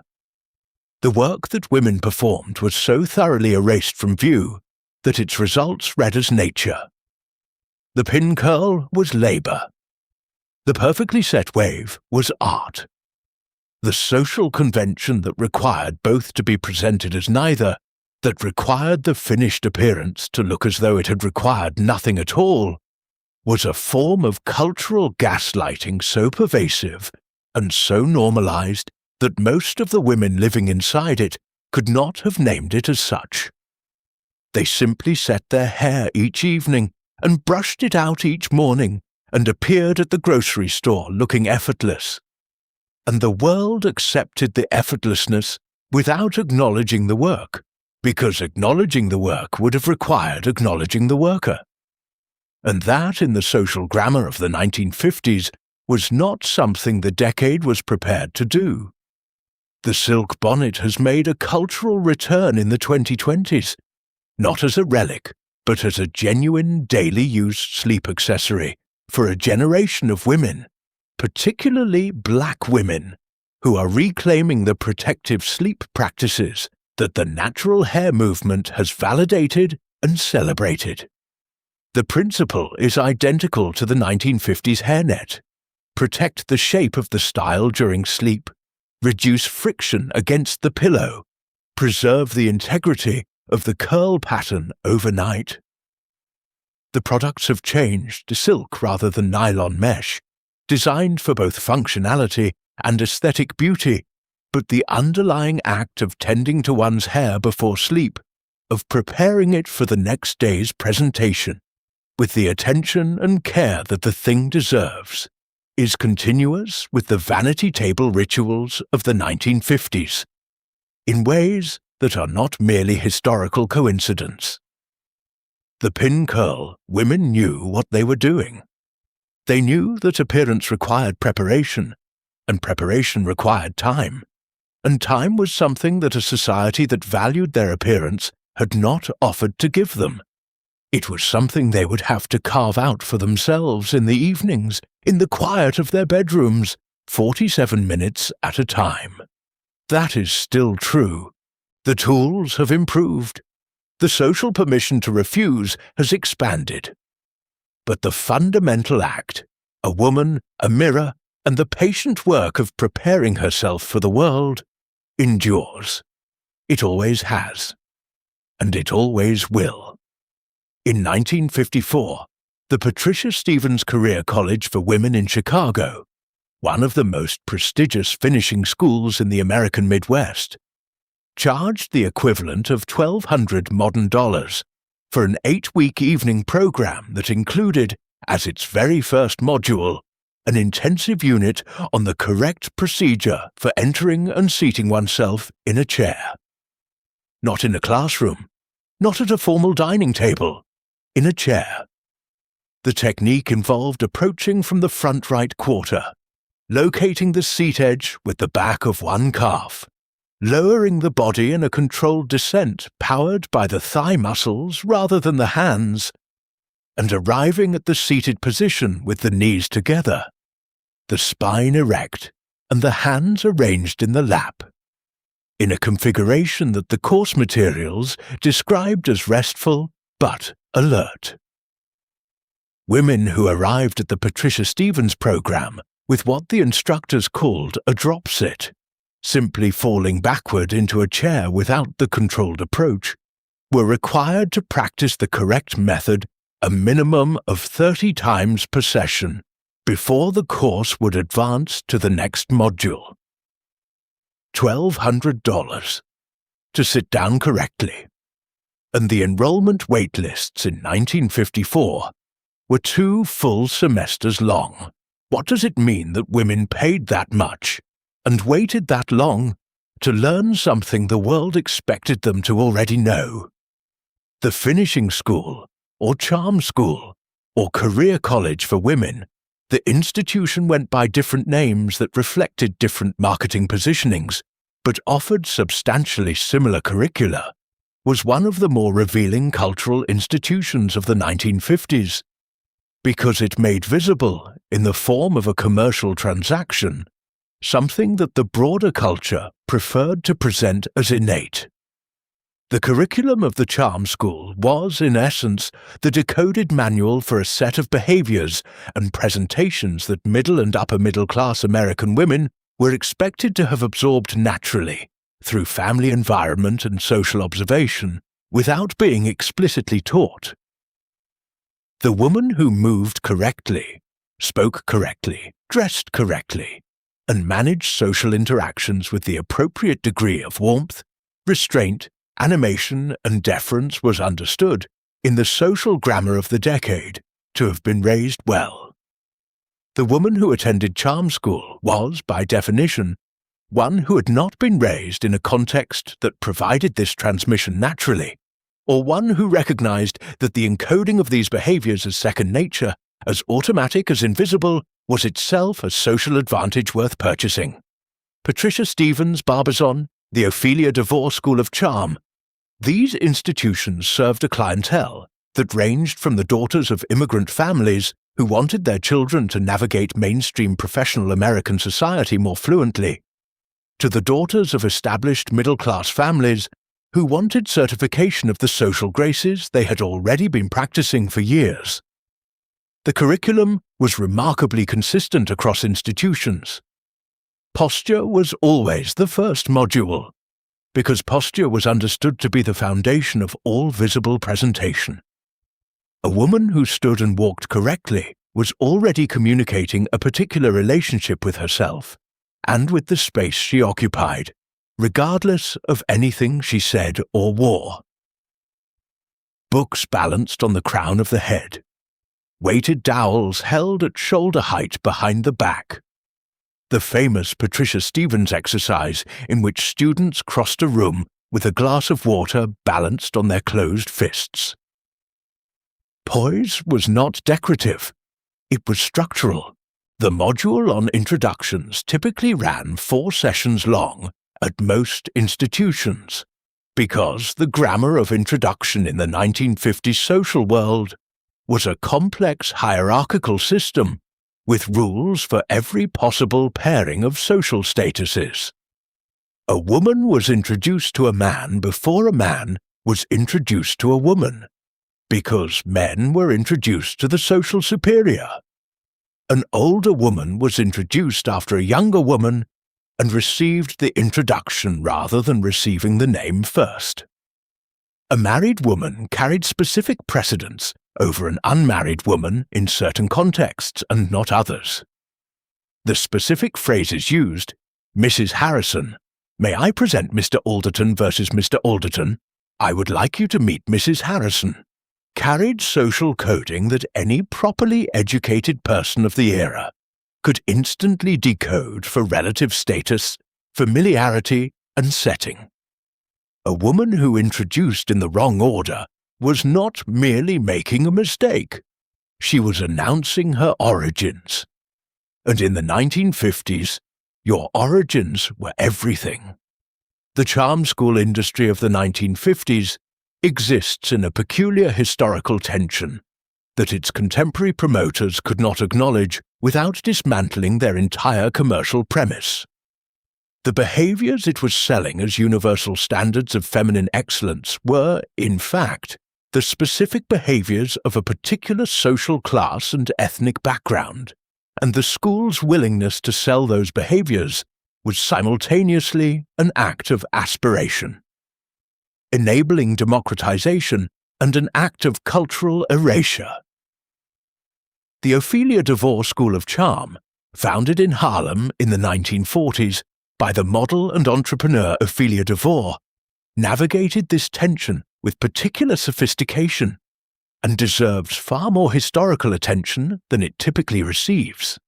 DeVore understood that the black women she was serving needed 2 things simultaneously: genuine professional polish that would allow them to compete in a workforce beginning, grudgingly, to open certain doors, and a framework of self-presentation adapted to their specific cultural context, rather than simply copying the white finishing school model wholesale. Her curriculum included the standard posture and deportment instruction, but it also included specific preparation for situations that white finishing school students would never encounter. How to conduct oneself in an integrated professional environment when other participants assumed you were there to serve rather than to compete. How to manage the specific social pressures of being the first or only black woman in a professional room. This was charm school of a radically different order. It was not teaching women to perform a borrowed social code. It was preparing women to survive, with dignity intact, in a world actively hostile to their presence in it. The role of the charm school in the lives of women who used it as a professional rather than social launching pad has been significantly under-examined in the historical literature. And this gap matters because it represents a significant portion of the institution's actual student body. The Barbizon School of Modeling, which by the mid-1950s had branches in cities across the United States, served a substantial number of students who were not primarily interested in modeling or in social finishing, but in the specific professional credentials that a Barbizon certificate could provide to a woman seeking work as a department store demonstrator, a cosmetics counter representative, or a corporate receptionist. Positions that were among the most accessible forms of non-domestic employment available to women of the era, and that required explicitly a specific standard of personal presentation. For these women, the charm school curriculum was not a social luxury. It was a job qualification The department stores that hired Barbizon graduates were paying, in effect, for the school's quality control on the presentation standard of the women they employed. This is not an incidental detail. It reveals that the charm school was operating, for a significant portion of its students, not as a finishing service for young women who had too much to spare, but as a skills training institution for women who needed every professional advantage they could find in a labour market that was simultaneously demanding high presentation standards from its female employees, and paying those employees substantially less than it paid men performing equivalent work. The charm school charged for access to a professional baseline that should simply have been provided, but it was not. So women paid for it themselves, as they paid for nearly everything the world required of them. The posture board deserves a final specific mention because it is the detail that modern recountings of the charm school story return to most often, usually with a tone of gentle condescension toward the women who submitted to it. But the posture board was not absurd. It was doing something real. The board forced a specific spinal alignment that, once the muscles had learned to maintain it without the physical reminder of the weight overhead, produced a genuinely different quality of movement. Slower, more deliberate, more anchored in the hips rather than the shoulders. Women who developed this alignment carried it into their daily movement for years afterward. It was visible. It was the thing that made a woman who had attended Patricia Stevens walk into a room differently than a woman who had not. This is not nothing. It is in fact exactly what the curriculum promised, a physical transformation, produced through physical training that would be permanently legible in the body. The charm school was, in this one specific respect, delivering precisely what it advertised. The question of whether the transformation was worth $1,200 modern dollars, and whether those dollars could have been better spent in a culture that genuinely valued the women spending them, remains the more interesting and more uncomfortable question. The specific content of the 1950s finishing school's conversational curriculum reveals in minute detail the precise social anxieties of the era. Topics considered appropriate for mixed company conversation at a first social meeting. The weather, travel, local cultural events, recent books of a non-controversial nature, the pleasantness of the current gathering. Topics to be avoided with careful consistency. Politics, religion, personal finances, health complaints, and this is the one that recurs across almost every surviving charm school curriculum from the period. Anything that might cause a gentleman to feel ignorant or uninformed. The conversational ideal that the charm school was constructing was one in which the woman's role was to animate, to facilitate, to draw others out, and to ensure that the social exchange left every participant feeling that the gathering had gone well, and that they themselves had been at their most charming. The woman was the social engineer of the room. She was simply not permitted to appear to be doing any engineering. She was required to be, simultaneously, the architect and the invisible hand. The woman who completed a full Patricia Stevens curriculum emerged not merely with better posture and a clear understanding of introduction sequencing. She emerged with a comprehensive map of the social performance she was expected to sustain for the rest of her adult life. Whether she found that map liberating or confining depended almost entirely on where she had started from.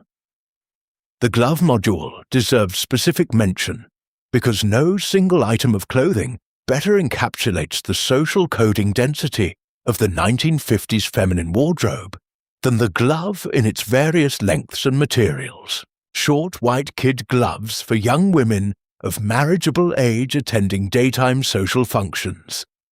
Elbow-length formal gloves in ivory or white for evening occasions of the first social tier, coloured gloves in more sophisticated shades for the married woman of established social position, never bare hands for any occasion where a handbag was carried. The rules around the removal and redonning of gloves during social calls, they came off for dining, for shaking hands with intimates rather than acquaintances, and for any task involving food preparation, were the kind of details that the charm school curriculum addressed in depth, and that the woman who had missed charm school had to either absorb socially or learn through the particularly mortifying experience of doing the wrong thing in front of the right people. The glove was a social semaphore. Its presence, its material, its length, its colour, the manner of its removal, and its folded placement in the handbag, all of it was legible to the trained social eye, as a complete statement of the wearer's understanding of the occasion and her place within it. The self-presentation coaching industry of the present decade, which offers services ranging from executive presence training to social media personal branding to confidence coaching for professional women, is a direct descendant of the Patricia Stevens curriculum, updated with contemporary vocabulary and delivered through digital platforms rather than wood-panelled classrooms with water glasses balanced on fists. The woman who pays for a LinkedIn optimization service, or a public speaking coach, or a personal brand audit is, in the most structurally literal sense, buying the same thing that the charm school student of 1954 was buying: a set of behaviors and presentations that will allow her to navigate a professional and social world that has standards for her appearance and manner that it will not make fully explicit and will judge her against regardless. The standards have changed significantly.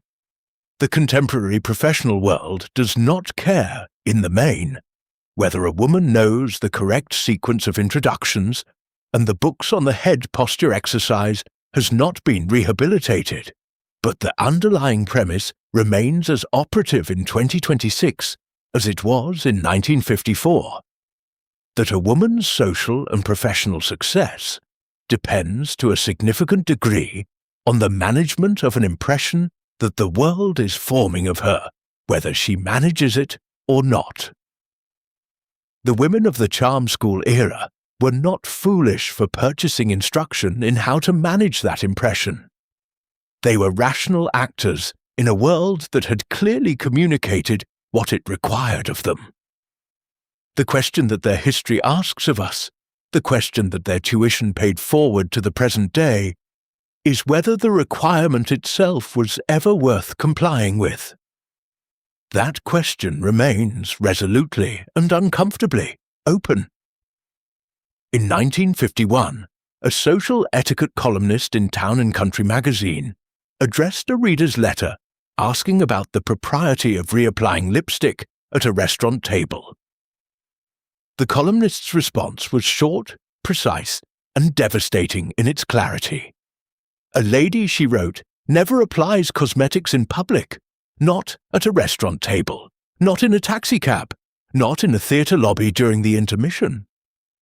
The correct protocol was to excuse oneself, locate the nearest powder room, attend to one's appearance in private, and return to the social gathering as if one's face had always been exactly as it now appeared. To do otherwise was to make visible something that was not supposed to be visible. The fact that the face being presented to the world was constructed rather than natural. The compact could travel in the handbag. It was never to be produced in company, and the women who violated this rule, who snapped open a gold-plated compact at the dinner table to check a powder shine, who pressed a lipstick into service in the booth of a diner, were not merely committing a social gaffe. They were acknowledging, in public, that they were wearing makeup, and the elaborate social fiction of the 1950s required that this particular fact remain, in all public contexts, completely and absolutely unacknowledged. Think about the extraordinary performance that required. Carrying a beautiful object you could never be seen using. The powder compact as a designed object had reached its industrial and artistic zenith in the years immediately preceding and surrounding the 1950s, and the compacts that women carried in their handbags during the decade were frequently objects of genuine beauty, a fact that makes the social prohibition against producing them in public something approaching an aesthetic tragedy in miniature. The Stratton Company of England, which had been producing decorative compacts since the early 20th century, and whose self-opening mechanism, patented in the 1930s, had become the industry's defining technical innovation, supplied compacts to the American market through department store cosmetic counters and gift shops that recognized the compact's dual nature as functional tool and luxury gift object. A Stratton compact in 1950 might be finished in gilt-brushed engine-turned brass, its lid engraved in a geometric fan or basket weave pattern that caught and scattered light with the focused intention of a piece of jewelry. The interior would hold a mirror of silvered glass on one side, a circular cake of pressed powder in the compact's matching proprietary shade on the other, with a powder puff of finest chamois leather resting in its shallow well. The mechanism snapped open with a quality of engineered precision, a single decisive click that was itself satisfying, like the closure of a fine leather-bound book. The American competitor Volupté produced designs in the same decorative tradition, but with an American sensibility that leaned toward novelty. Compacts in the form of handbags, compacts in enameled floral designs, compacts with small music boxes in their bases that played a tinkling melody when the lid was open. Evans Manufacturing Company occupied the mid-market. Solid construction, good quality mirrors, dignified if less elaborate surface decoration. Their products accessible to a broad spectrum of buyers at price points that made them the backbone of the gift-giving economy. The compact market in the early 1950s was substantial, healthy, and almost entirely driven by the gift economy. Compacts were given by husbands to wives, by mothers to daughters, making their debut into adult social life, by employers to secretaries at Christmas, by admirers to the women they were courting. This gift economy dynamic shaped the compact's cultural meaning in ways that are still visible in the collecting market for these objects today. The compact was a vessel of received regard. It sat in the handbag as a reminder that someone had thought well enough of you to give you something beautiful. It was also a vessel of social constraint, because when the prohibition against producing it in public was observed, when the compact stayed in the handbag throughout the social event and was consulted privately in the powder room and nowhere else. The beautiful thing in the bag had a particular quality of contained, withheld luxury that was itself a form of social distinction. The woman who reached into her handbag in a restroom and produced a Stratton was not just touching up her powder. She was confirming, in private, that someone in the world had valued her enough to give her something made with care. That was not a small thing in an era when women's internal lives were not given much public space. The powder room, the dedicated feminine retreat that every respectable social venue of the 1950s maintained as a matter of basic hosting obligation, was a more important institution than its modest name suggests. And understanding its role clarifies the social logic of the compact's restricted public use. The powder room was the only space in the social geography of the 1950s where a woman was explicitly permitted to be visible in the process of maintaining her appearance. Its mirrors were always larger and better lit than those in the rest of the venue. Its counter space, padded and upholstered in many establishments, was designed to accommodate the open handbag, the laid-out compact, the reapplication of powder and lipstick. An attendant in the better establishments would offer tissues, needle and thread, hairpins, and small bottles of perfume from a tray. The powder room was, in a sense, the backstage of the social performance, the space behind the curtain where the maintenance work was acknowledged and attended to, in the company of other women who were equally engaged in the work and who understood, without any discussion being necessary, that what happened in the powder room stayed in the powder room. It was where women compared lipstick shades and borrowed hairpins and had brief, entirely honest conversations about the behavior of various gentlemen at the party outside. The compact going back into the handbag at the powder room door and travelling closed and invisible through the rest of the social event was not merely etiquette. It was the physical enactment of the social rule that said, the work that women do to be presentable is real and considerable, but it must remain entirely out of view. The relationship between the powder compact and the handbag that carried it was itself a carefully considered aesthetic and social system in the 1950s. And the handbag deserves a moment of attention here as the compact's necessary context. The handbag of the era was not a casual accessory. It was a statement of occasion, and its coordination with the rest of the outfit was a matter of considerable social seriousness. The Kelly bag, which Grace Kelly had been photographed carrying in Life magazine in 1956 and which Hermes subsequently renamed in her honor, had set a standard for the structured fine leather handbag as an object of both status and permanence that influenced the entire mid-market handbag industry for the remainder of the decade.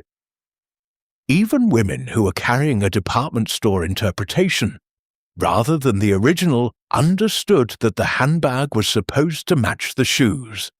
The same leather, the same color, the same level of formality. The compact inside the handbag was similarly matched in its level of decoration to the occasion. A plain brass compact for daytime, a more ornate enameled or gem set designed for evening, because producing your compact in the powder room where other women might observe it was, even in the sanctioned privacy of that space, still a social moment that invited comparison and assessment. The compact was private, its quality was not. And the woman who snapped open a bent, scratched, or otherwise worn compact in the powder room of a formal dinner party was communicating something about her resources and her priorities that the other women in the room would quietly register and would not mention. The perfume that accompanied the powder in the vanity ritual illuminates the compact by contrast. Perfume was permitted in semi-public contexts in ways that the compact was not. A woman might touch her wrists together to settle a fragrance, even in social company, without violating the etiquette of the invisible beauty ritual. Perfume was different from makeup because it did not make visible the fact of its application. It simply released a scent that was already there, already part of the woman, already arrived. This is the distinction that the era's etiquette was actually enforcing. Not the prohibition on beauty maintenance per se, but the prohibition on making the maintenance visible. The compact violated the rule not because it introduced cosmetics into a social space, but because it introduced the evidence of cosmetic labor into a space where the social fiction required that no such labor existed. Perfume made no such error. Perfume simply was. The compact did not simply be. It actively demonstrated a woman in the process of constructing herself. And this, in the 1950s, was the one act that no amount of social polish could make acceptable in public company. The collecting culture that has grown around mid-century compacts in the decades since the 1950s. And it is a genuine, substantial collecting culture, with dedicated publications, specialist dealers, and auction results that can place a single Stratton compact in the four-figure range. Tells us something important about why objects of this type retain their hold on the imagination long after their original social context has dissolved. A Stratton compact from 1953 is, objectively, a small brass disc containing a mirror and some dried face powder. What collectors are actually collecting when they seek these objects is the density of meaning that has accumulated in them, the specific quality of the period's design aesthetic, which combined mass production with genuine decorative ambition in ways that the disposable beauty packaging of the current era rarely attempts. The knowledge that the object was used was carried, was held in a woman's hand, and snapped open in a powder room by someone who cared about it. And the particular kind of temporal compression that small personal objects achieve, carrying their era in their form and surface in a way that larger objects cannot. The compact collector is doing something that all collectors of personal objects do, recovering a contact with a specific human life and time that would otherwise be entirely lost. The woman who owned that Stratton compact in 1953 had a name. She had opinions about lipstick shades. She had a powder room preference at her favorite restaurant. She had a way of clicking the compact open, quick and decisive, or deliberate and slow, that was entirely her own. All of that is gone. What remains is the compact, and that click is still satisfying. The beauty industry packaging of the 1950s achieved something that the current disposable beauty era has largely abandoned. It made the container itself worthy of keeping. The Stratton, the Volupté, the Evans compact were not thrown away when the powder ran out. They were refilled.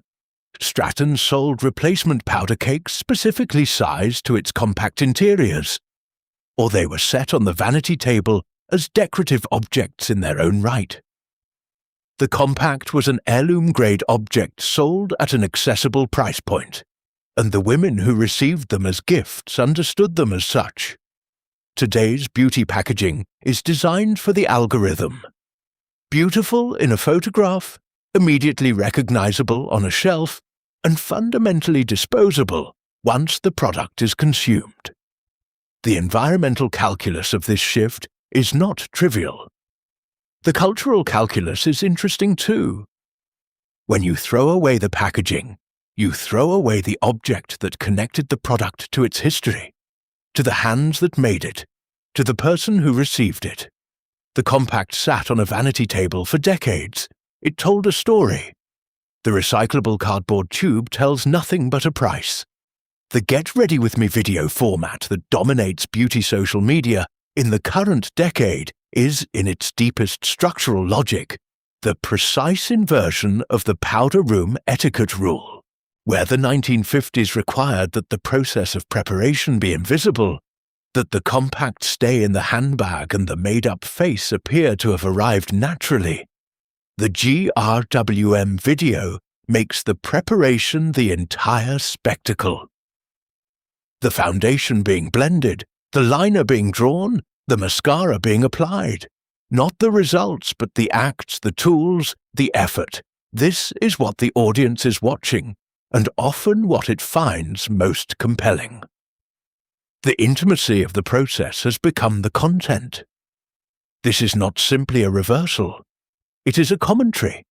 Implicit, possibly unconscious, but no less real for that.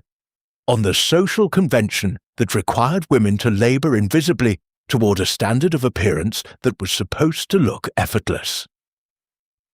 The GRWM video says, with every stroke of the brush recorded and published, we are doing this. It takes this long. These are the tools. This is the work. you will see it. And there is something genuinely meaningful in that declaration. Something that the woman who slipped her Stratton Compact back into her evening bag before emerging from the powder room might have recognized, if not quite celebrated, as a form of honesty that her own era could not afford. In October of 1957, Good Housekeeping magazine published a domestic advice feature titled "How to Ensure Your Husband Enjoys His Own Party." The article was 700 words long and contained, by actual count, 17 separate behavioral instructions, addressed exclusively to the wife of the household hosting the social event. The instructions covered the timing of canapé service, the management of ice supply at the bar cart, the correct rotation sequence for introducing guests to each other across the room, the proper moment to suggest the transition from cocktails to dinner, and the delicate art of redirecting a conversation that was becoming either too heated or too dull for the room's collective comfort. The husband of the household appeared in the article's text precisely twice. Once in the title, and once in a parenthetical note suggesting that the wife might wish to brief him the previous evening on which guests were already acquainted with each other, to prevent awkward reintroductions at the door. He was, in the social logic of the piece, the honorary guest at his own party. She was the invisible engineer of its success. The article received no critical response. No letters to the editor challenged its premises. It was, in 1957, so unremarkable a formulation of domestic responsibility that Good Housekeeping had apparently not considered that there might be another way to frame it. The cocktail party as a social institution occupied a particular and important place in the domestic culture of the 1950s American suburbs, and its peculiarities reveal a great deal about the specific anxieties and aspirations of the era. The post-war suburban landscape, the Levittown developments, the ranch houses on cul-de-sacs, the communities built almost overnight from farmland to accommodate the housing requirements of the returning GI generation, had produced a new social environment that was simultaneously more homogeneous than any previous American living arrangement, and more intensely charged with the performance of class distinction. When everyone in a neighborhood is of approximately the same income level, approximately the same age, and living in houses of approximately the same size, built by the same developer to approximately the same floor plan, the human need to establish hierarchy and distinction does not disappear.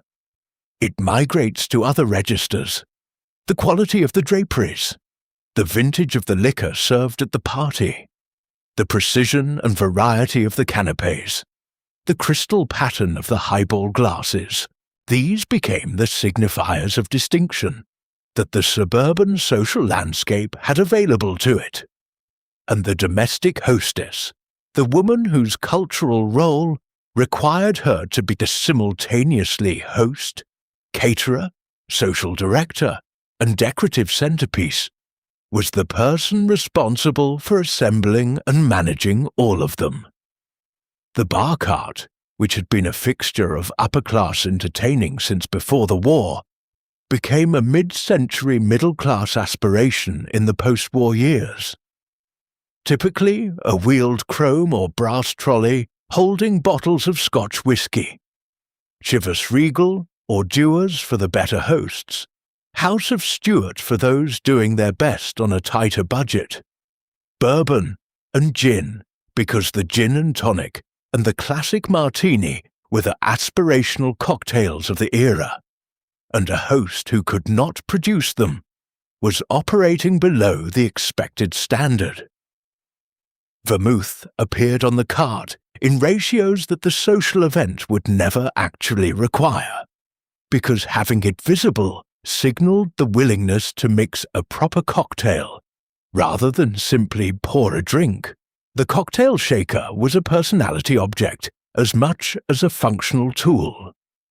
its presence announced that the host understood the distinction between a stirred and a shaken preparation, even if she had needed to look it up in the copy of Amy Vanderbilt that lived on the kitchen bookshelf alongside the better-used cookbooks. Ice was a matter of genuine logistical planning, because the ice trays of the era produced a finite quantity, and the social anxiety of running out of ice during the cocktail hour was real enough to generate multiple magazine columns devoted entirely to ice management strategies for the domestic entertainer. The woman who served perfectly chilled drinks throughout an evening of 12 guests had solved an engineering problem that the magazines presented as a matter of gracious instinct, but which was, in practice, a matter of calculated refrigerator space and disciplined advance preparation. The television changed the cocktail party, and not in a way that the hosting manuals of the era were prepared to acknowledge. The specific social dynamic of the 1950s cocktail gathering, the carefully managed conversation, the circulation through the room, the hostess's invisible orchestration of who was speaking to whom and for how long, was predicated on the assumption that the primary entertainment of the social occasion was the people in it, their conversation, their presentation, their wit and attractiveness and social skill. When the television entered the American living room in the early 1950s, it provided an alternative focal point that could organize a room of people without requiring any of the social labor that the conversation-based gathering demanded. Early hosting advice columns of the mid-decade wrestled openly with this problem, offering suggestions for how to incorporate the television into social gatherings without simply replacing the gathering's social function with passive spectatorship. The advice was earnest and largely futile. Television was better at being television than the cocktail party was at being itself.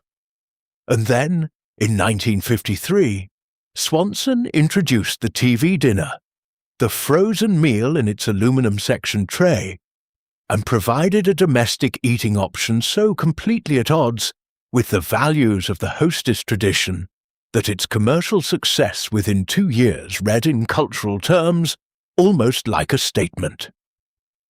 The TV dinner said, "Conversation is optional. The table is optional." The carefully managed social experience that the 1950s hostess spent her Wednesday evenings preparing for the Friday gathering could be replaced by a foil-covered tray and 30 minutes in the oven. What is missing from almost every account of the 1950s cocktail party, including the 17-instruction good housekeeping feature itself, is any acknowledgement of the planning infrastructure that made the event possible. The social gathering that appeared to guests to have been assembled with gracious ease had typically been in preparation for at least 4 days. A Monday menu planning session, in which the hostess worked out her canapé selection against her available kitchen time and her knowledge of her guests' food preferences and restrictions. A Tuesday inventory of existing bar supplies and identification of what needed to be purchased. A Wednesday morning market trip for perishables, and a Wednesday afternoon of advanced preparation. The cheese ball could be made 2 days ahead and chilled. The deviled egg whites could be boiled and halved and stored covered in the refrigerator. The bacon for the rumaki could be partially cooked and refrigerated for final assembly on Friday. Thursday was the deep cleaning day for the rooms that would be used. The arranging of the furniture to allow for circulation. The setting out of the ashtrays and the coasters and the cocktail napkins. Friday was the final preparation day. The filling piped into the egg whites, the ice trays checked and supplemented, the fresh flowers arranged. And then Friday evening, when the guests arrived and found the hostess composed and welcoming at the door, drink in hand, nothing visibly out of order in any direction. That hostess had spent 4 days building the appearance of 4 hours casual preparation. This was the invisible labor of the 1950s, measured in days, presented as an afternoon. The ice tongs deserve a brief mention as one of the totemic objects of the 1950s bar cart, because the ice tongs captures in miniature everything the cocktail hour was attempting to communicate. The ice tongs was a purely functional object, 2 hinged arms, usually silver-plated, that was in practice almost never used for its stated function. The ice tongs sat on the bar cart as a signal. This household serves ice with tongs. When a guest reached for the tongs to serve themselves, they were participating in a small but complete performance of social distinction. The tongs said, "We do things properly here, but we do them easily. We have the equipment, but we do not stand on ceremony." This was the 1950s suburb's highest social aspiration in miniature, the appearance of effortless correctness. And it was enacted at cocktail hour with a pair of silver-plated arms that picked up a cube of ice. The woman who had polished those tongs on Friday morning would not be thanked for having done so.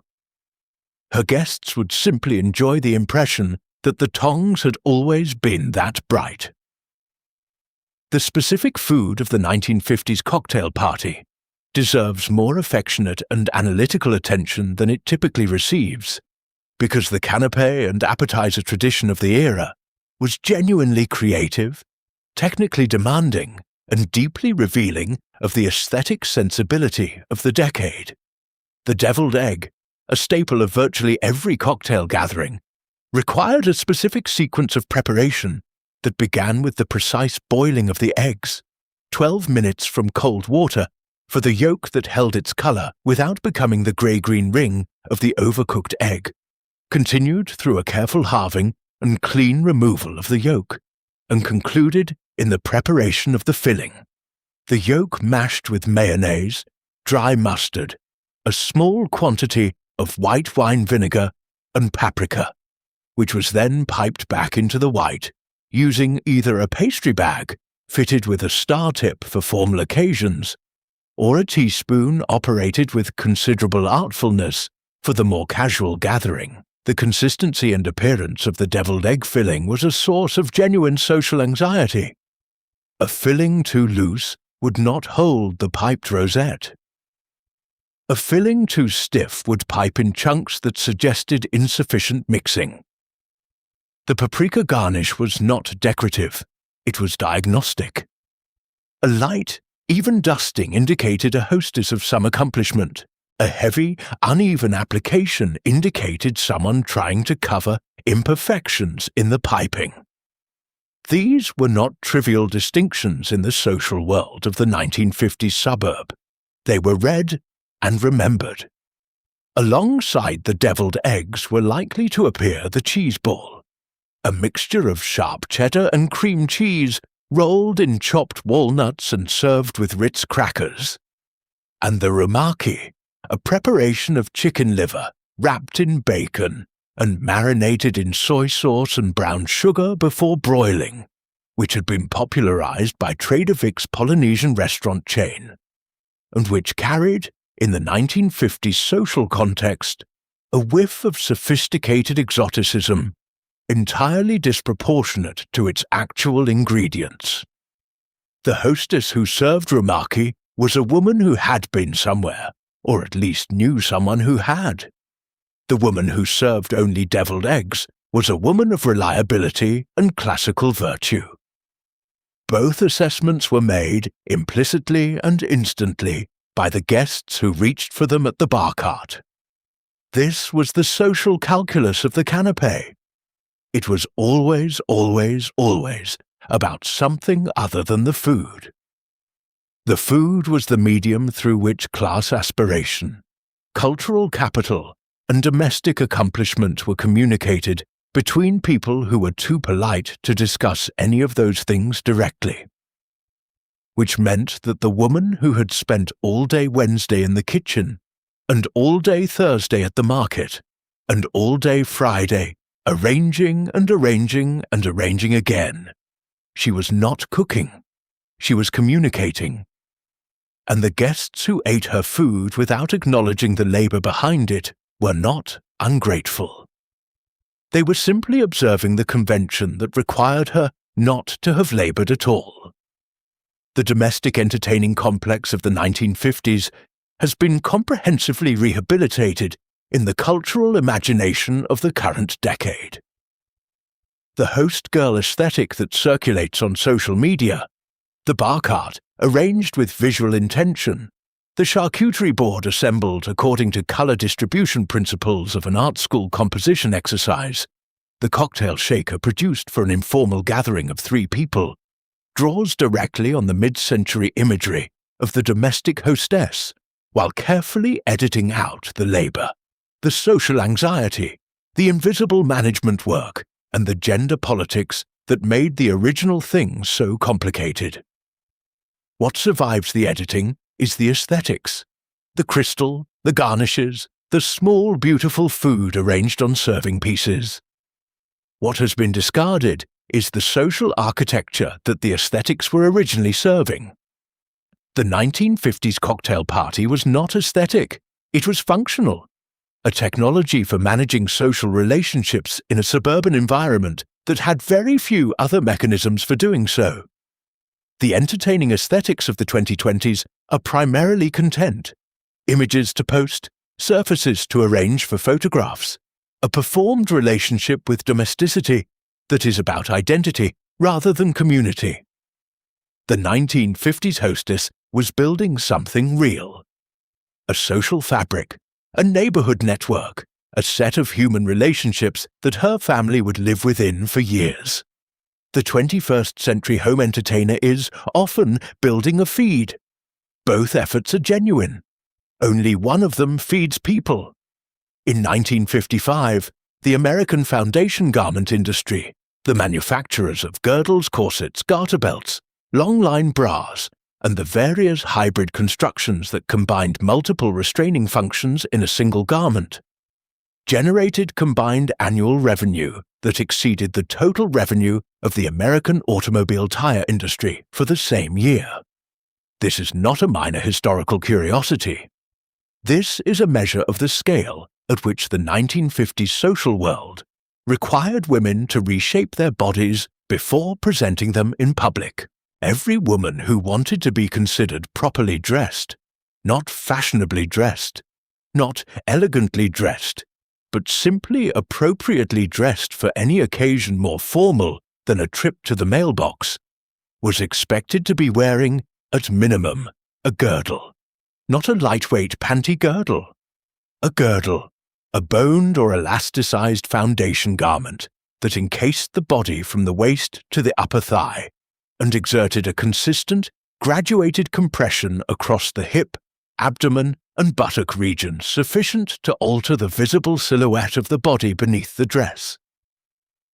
Many of these women were in their 20s. Many of them were at what any reasonable assessment would consider a perfectly acceptable weight. They wore them anyway. Because the alternative was to appear in the social vocabulary of the era, unfinished. And in the 1950s, being unfinished was not a personal style choice. It was a social failure. The foundation garment was not the only structural layer that the properly dressed woman of the 1950s was required to negotiate before she got to the part of getting dressed that involved putting on clothes.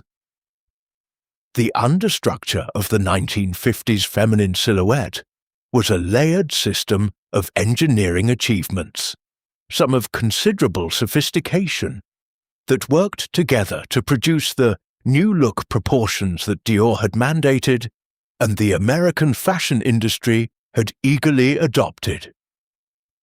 Beginning at the foundation, there was the girdle itself, Warner's, Maidenform, Playtex and Formfit, were the dominant American brands, each with its particular construction philosophy and its particular way of managing the tension between control and wearability.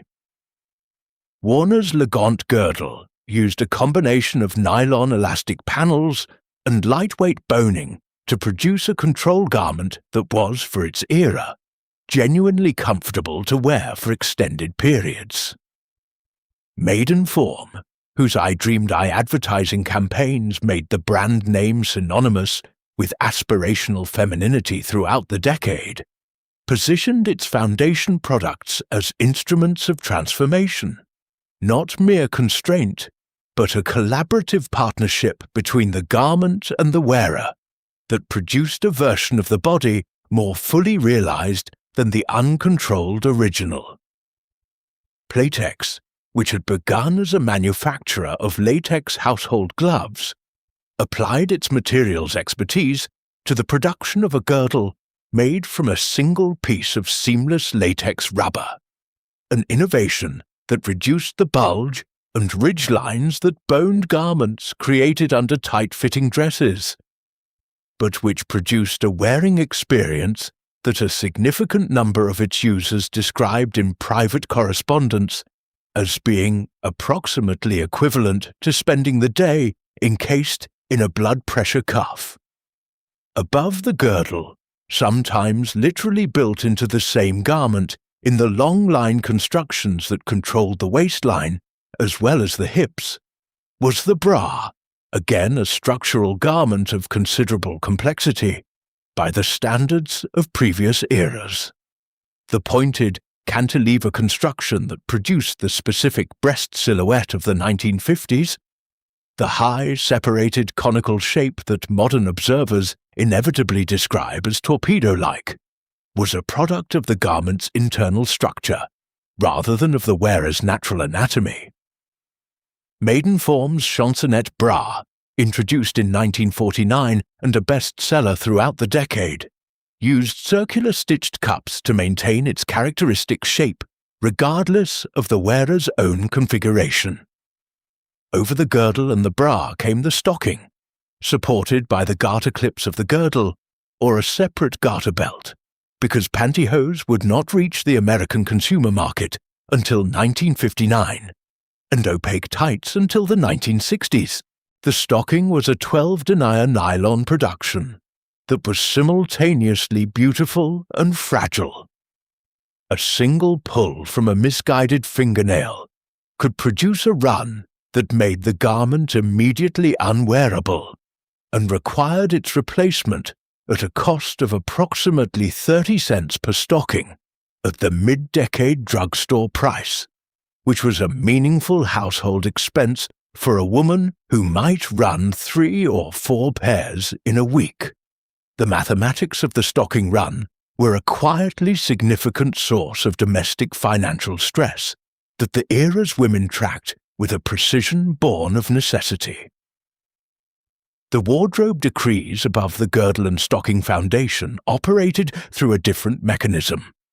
Not physical constraint, but social code, no less binding for being invisible. The rules governing what a properly dressed woman wore, and when, and in what combination, and how and to what social occasion, were extensive enough to constitute a full system of symbolic communication that any socially literate person of the era could read with the same fluency we read traffic signals. The hat, which the 1950s etiquette system required for virtually every outdoor occasion of a social nature, was not primarily a functional object. It was a declaration of status, of occasion, and of the wearer's understanding of the event's social register. A woman who appeared at a garden party wearing a hat appropriate to a church service was communicating something about her social fluency, as clearly as if she had mislabeled a wine at dinner. The glove, which was required from the elbow length for formal evening occasions down to the wrist length for afternoon social events, and the short kid glove for church and civic functions, carried its own grammar. short white gloves for young unmarried women, coloured gloves in more sophisticated shades for the married woman of established social position, never bare hands for any event where a handbag was carried. The women who observed these codes perfectly were not merely being fashionable. They were demonstrating membership in a social world that policed its own borders through exactly these kinds of tiny, precise signals. There is a specific material detail about the 1950s crinoline that the fashion histories tend to skip over, but that every woman who wore one understood intimately. The nylon net of the petticoat was scratchy, not mildly scratchy. Significantly, sometimes uncomfortably scratchy, particularly against the backs of the knees and the inner thighs, where the skirt's fabric would brush against the stocking during movement. The solution, for women who could afford it, was a silk underskirt worn between the skin and the crinoline, a garment that added another layer to the already substantial understructure of the dress body, but that made the day physically manageable. For women who could not afford the additional underskirt, the answer was adaptation. The skin eventually toughened slightly at the points of habitual friction, the body accommodating the demand in the way that all bodies accommodate repeated demands, by building the capacity to endure them. This is a small detail and a large metaphor simultaneously. The 1950s feminine wardrobe was full of small demands.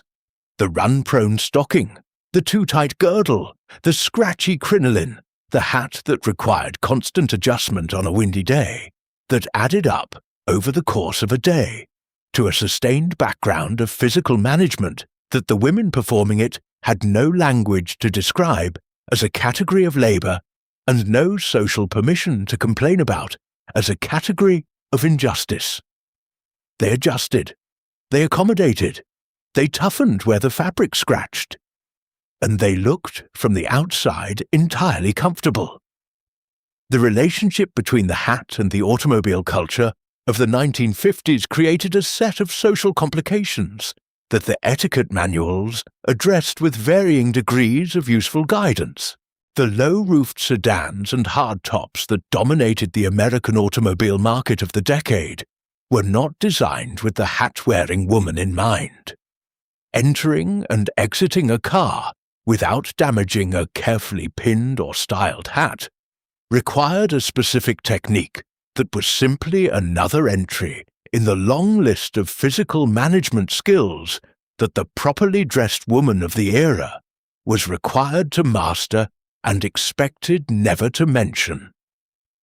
Wind was the other automotive antagonist, and the compromise between the open car window that the era before air conditioning made necessary and the structured hat that the social calendar required was managed through the use of hat pins and headscarves worn over the hat on long drives.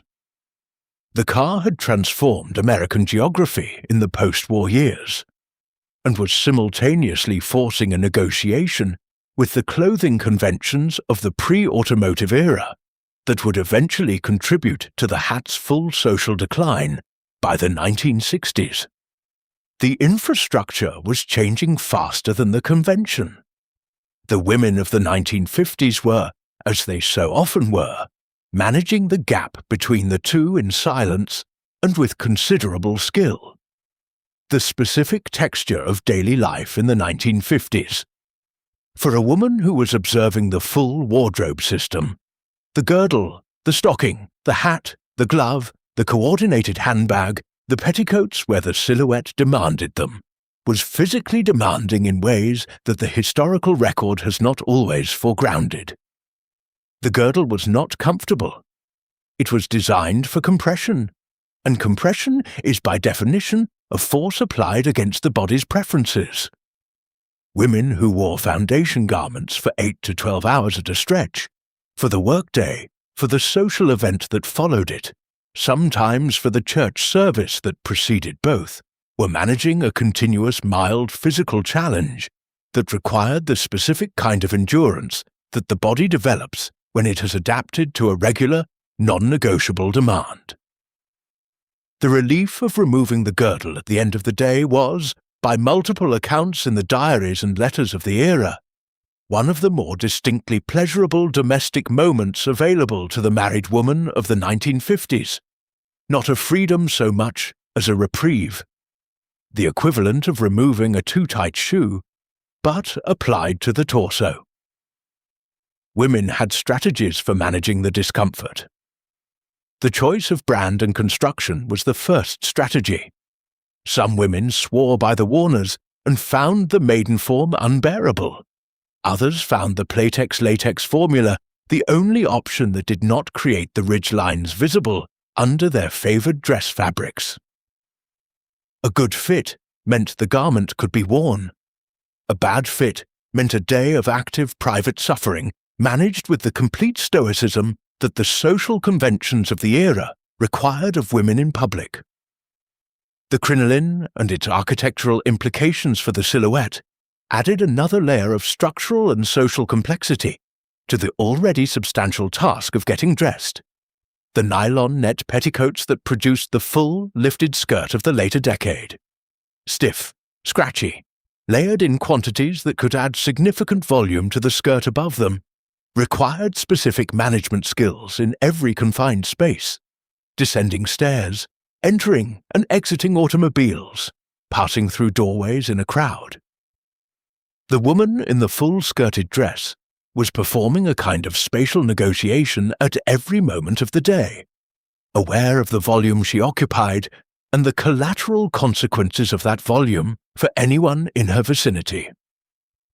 And yet the silhouette that all this engineering produced, the nipped waist rising from the full swaying skirt, the particular grace of movement that the combination of girdle and crinoline enforced, was genuinely beautiful, in a way that photographs of the era capture with a completeness that no later decade has quite matched. The women who wore these clothes were not simply enduring them, they wore them with an ease that spoke of deep familiarity with the garment's demands. And they moved within the silhouette with a specific, managed grace that the era itself produced. The beauty was real, the cost was also real. Both things were true simultaneously, and the women who lived inside the contradiction knew it better than anyone. The foundation garment has not disappeared.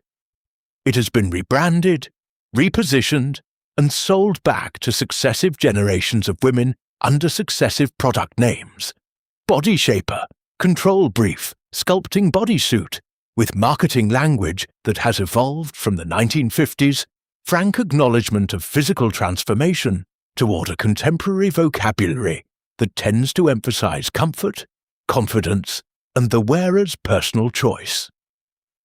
Spanx, founded in 2000, positioned its product as underwear that makes you look better, a formulation that is simultaneously more honest than the maiden-form campaigns of the 1950s, and more complicated. The 1950s woman wore her girdle because the social world required it of her, and because there was no culturally legitimate way to decline. The 21st century woman purchases her shaping bodysuit as an expression of choice because she wants to look a certain way, for her own reasons, on her own terms.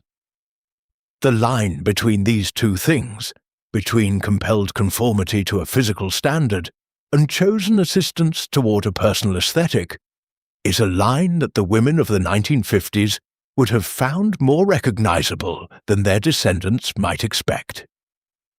They knew the difference between want and must. They did not always have the cultural permission to act on that knowledge, but they knew. And that knowing, quiet, private, entirely their own, was itself a form of freedom, the only one the decade reliably offered. In 1941, the United States War Department issued a memo to the War Production Board that classified red lipstick as an essential morale product, specifically a product whose continued availability contributed to civilian psychological resilience in ways the department considered militarily significant. The logic was explicit. Women working in defense manufacturing required the maintenance of feminine identity alongside their industrial role, and the availability of cosmetics, particularly lipstick, was identified as a critical component of that maintenance. Revlon responded by producing a shade called Victory Red and marketing it aggressively through channels that reached both the working woman and the serviceman seeking a gift for the woman at home. By 1944, lipstick production in the United States had actually increased over pre-war levels, despite the metal rationing that had forced manufacturers to substitute plastic and paper for the brass and aluminum bullet casings that had been the standard lipstick housing. The same government that had declared red lipstick essential to the war effort attempted, in 1945, to reclassify it as a luxury good subject to a federal excise tax. The American cosmetics industry, which had just spent 4 years producing patriotic advertising, organized an immediate and effective lobbying campaign. The tax was not implemented, and the women of America, who had been working 12-hour shifts in aircraft factories while wearing Victory Red, were not particularly interested in being told that what they had been wearing was a luxury. They had already decided what it was: armor. The question the government had failed to ask was, armor against what? The history of red lipstick in America is, to a remarkable degree, the history of a specific commercial rivalry that shaped not just the product itself, but the cultural meaning that accreted around it over the middle decades of the 20th century. Revlon and Tangji occupied opposite poles of the lipstick universe in the early 1950s and in ways that went well beyond market positioning. Tangji, a product of the George W. Luft Company, sold in the distinctive orange and gold packaging that had made it one of the best-known cosmetics brands in America since its introduction in the 1920s, built its entire commercial identity around the claim that it was not really red. The Tangji formula contained no conventional red dye. It used a pigment that responded to the pH of the individual wearer's lips by producing a shade specific to that wearer, a technology that Luft marketed under the memorable claim that Tangji would make every woman's lips the exact shade nature intended.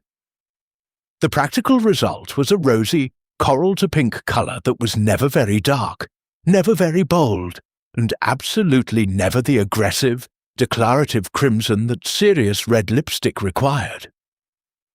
Tangji was for women who wanted to participate in the beauty ritual of lipstick without participating in the social statement that bold red lipstick made.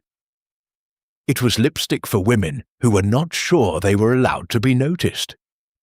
Revlon, which Charles Revson had founded in 1932, with a borrowed $150 and a superior nail enamel formula, was the direct commercial antithesis of everything Tangji represented. Revson was interested in color, vivid, aggressive, declarative color, and in the specific communication that bold color made about the woman who wore it. The single most consequential advertising event in the history of American lipstick was the Revlon Fire and Ice campaign of November 1952, and it deserves examination in some detail because its cultural reverberations are still audible more than 7 decades later. The campaign, conceived by advertising executive Kay Daly, working with the Revlon marketing team, ran first as a full-page spread in Vogue and Harper's Bazaar, and then through a cascade of secondary placements that reached every major women's magazine in the country. The image showed the model Dorian Lee, one of the most famous faces in the American modeling industry, in a silver-sequined gown, against a background of ice-blue winter light, her lips in the deep blue red of the new Revlon shade, called Fire and Ice.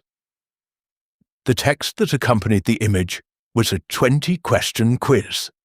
Are you made for fire and ice? The questions asked whether the reader had ever danced in the rain, driven above the speed limit, worn red to a party where she knew she would be the only one. The implication was clear without being stated. The woman who answered yes to enough of these questions was the kind of woman who wore fire and ice.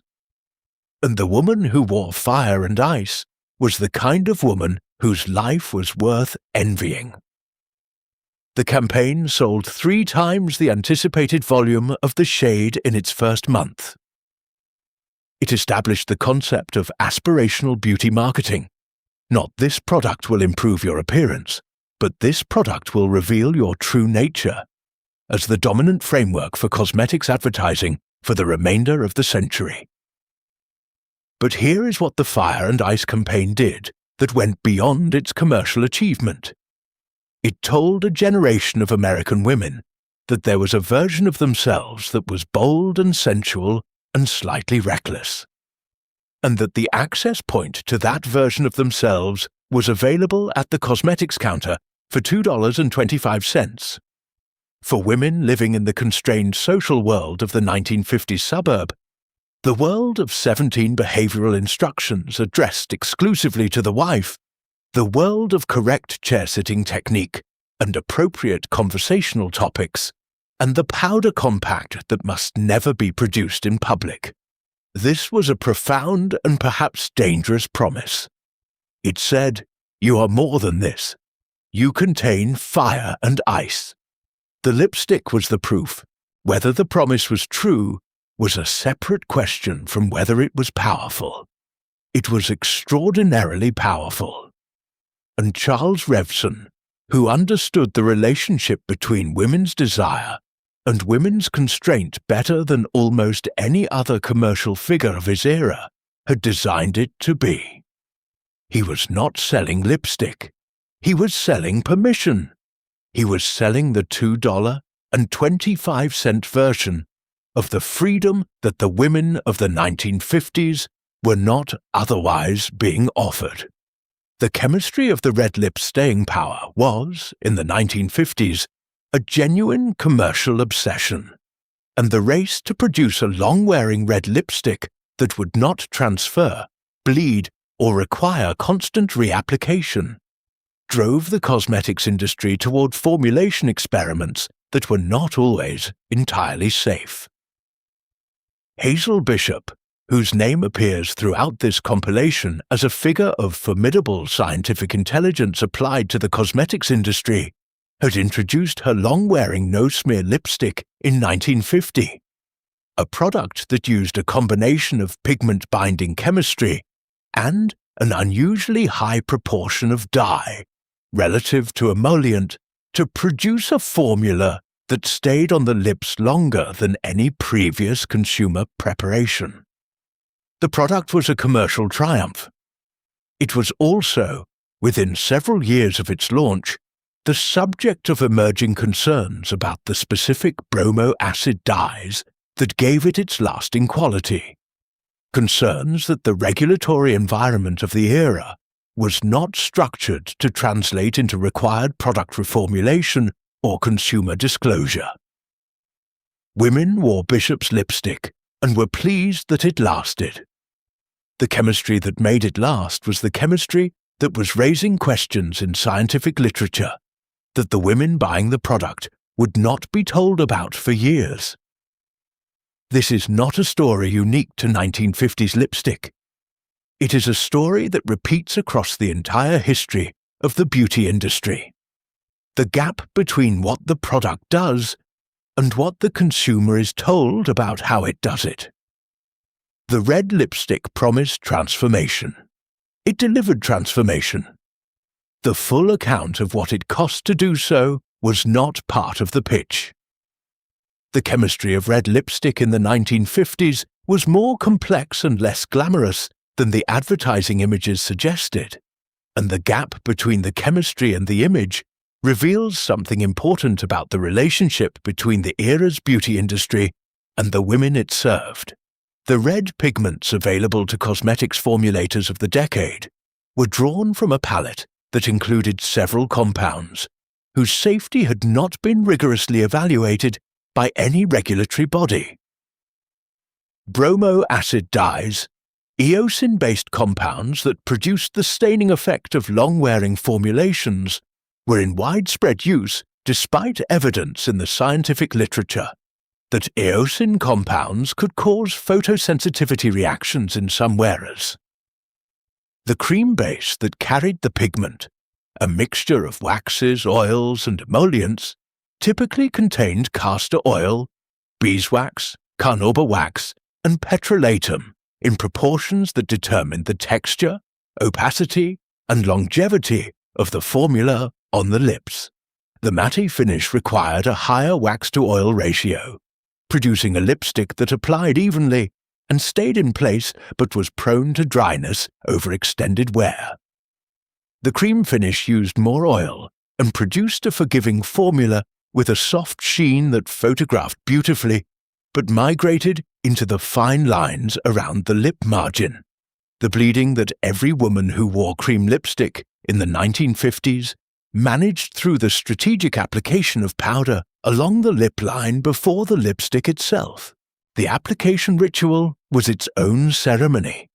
Lipstick applied first to the center of the upper lip, drawn outward toward the corners with precision, lower lip receiving a full central stroke, a folded tissue pressed between the lips and removed, a second application made more lightly, sometimes powder again between the first and second layers. The result, properly achieved, was a color that appeared to be entirely stable, entirely even, and entirely the natural product of the lip's own nature, which was, of course, precisely the social fiction that the 1950s required of all female beauty labor, that it should look as if it had not happened. But the red lip could not be made to look as if it had not happened. The red lip announced itself. It was the one element of the 1950s beauty ritual that refused by its very nature to be invisible. And this, perhaps, is what the women of the era understood about it that the cultural criticism of the intervening decades has sometimes missed. The red lipstick was not a concession to the beauty standard. It was a negotiation with it. It said, "I will meet your requirements for the foundation garment and the set hair and the correct gloves and the appropriate conversational topics. But I will also be present in this room in a way that cannot be overlooked. I will be here in a color that says I chose this, that I was not simply processed into acceptability, that somewhere inside all of this correct and managed and invisible feminine performance, there is a woman who decided this morning to be seen." The red lipstick was the visible evidence that she had not entirely disappeared. The red lipstick has never stopped being armor in the sense that Revlon intended, a visible declaration of a woman's willingness to take up space, to be seen, to communicate intention through her physical presentation. But the nature of what it is armor against has shifted considerably across the decades. The COVID-19 pandemic produced a spike in lipstick purchases at a moment when most of the population was wearing face masks that made lip color invisible. Economists who track what is called the lipstick index, the observation that lipstick sales tend to rise during economic downturns, suggesting that women purchase accessible luxury items as a form of psychological consolation when larger luxuries are unavailable, debated whether the pandemic lip spike confirmed or complicated the theory. What seemed clear was that women were buying red lipstick in a moment when no one could see them wear it, and wearing it at home, in the mirror, alone. This is the deepest truth about the red lipstick. the one that the Fire and Ice campaign intuited, and that the chemistry of the product, and the sociology of its use, and the commercial history of its development all eventually point toward, it was never really for anyone else. The woman who pressed Victory Red to her lips in a defense factory in 1942, who touched up her Fire and Ice in a powder room in 1952, who reapplied her cherries in the snow at a highway rest stop in 1958.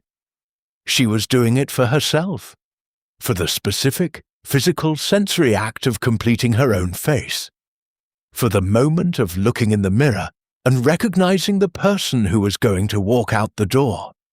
That is not vanity. That is not performance. That is the oldest and most enduring function of beauty ritual. The confirmation, made daily, that you are still here, that you are still you, that the world has not yet succeeded in making you invisible. The red lipstick, the armor, the self, they were never, not once, separate things.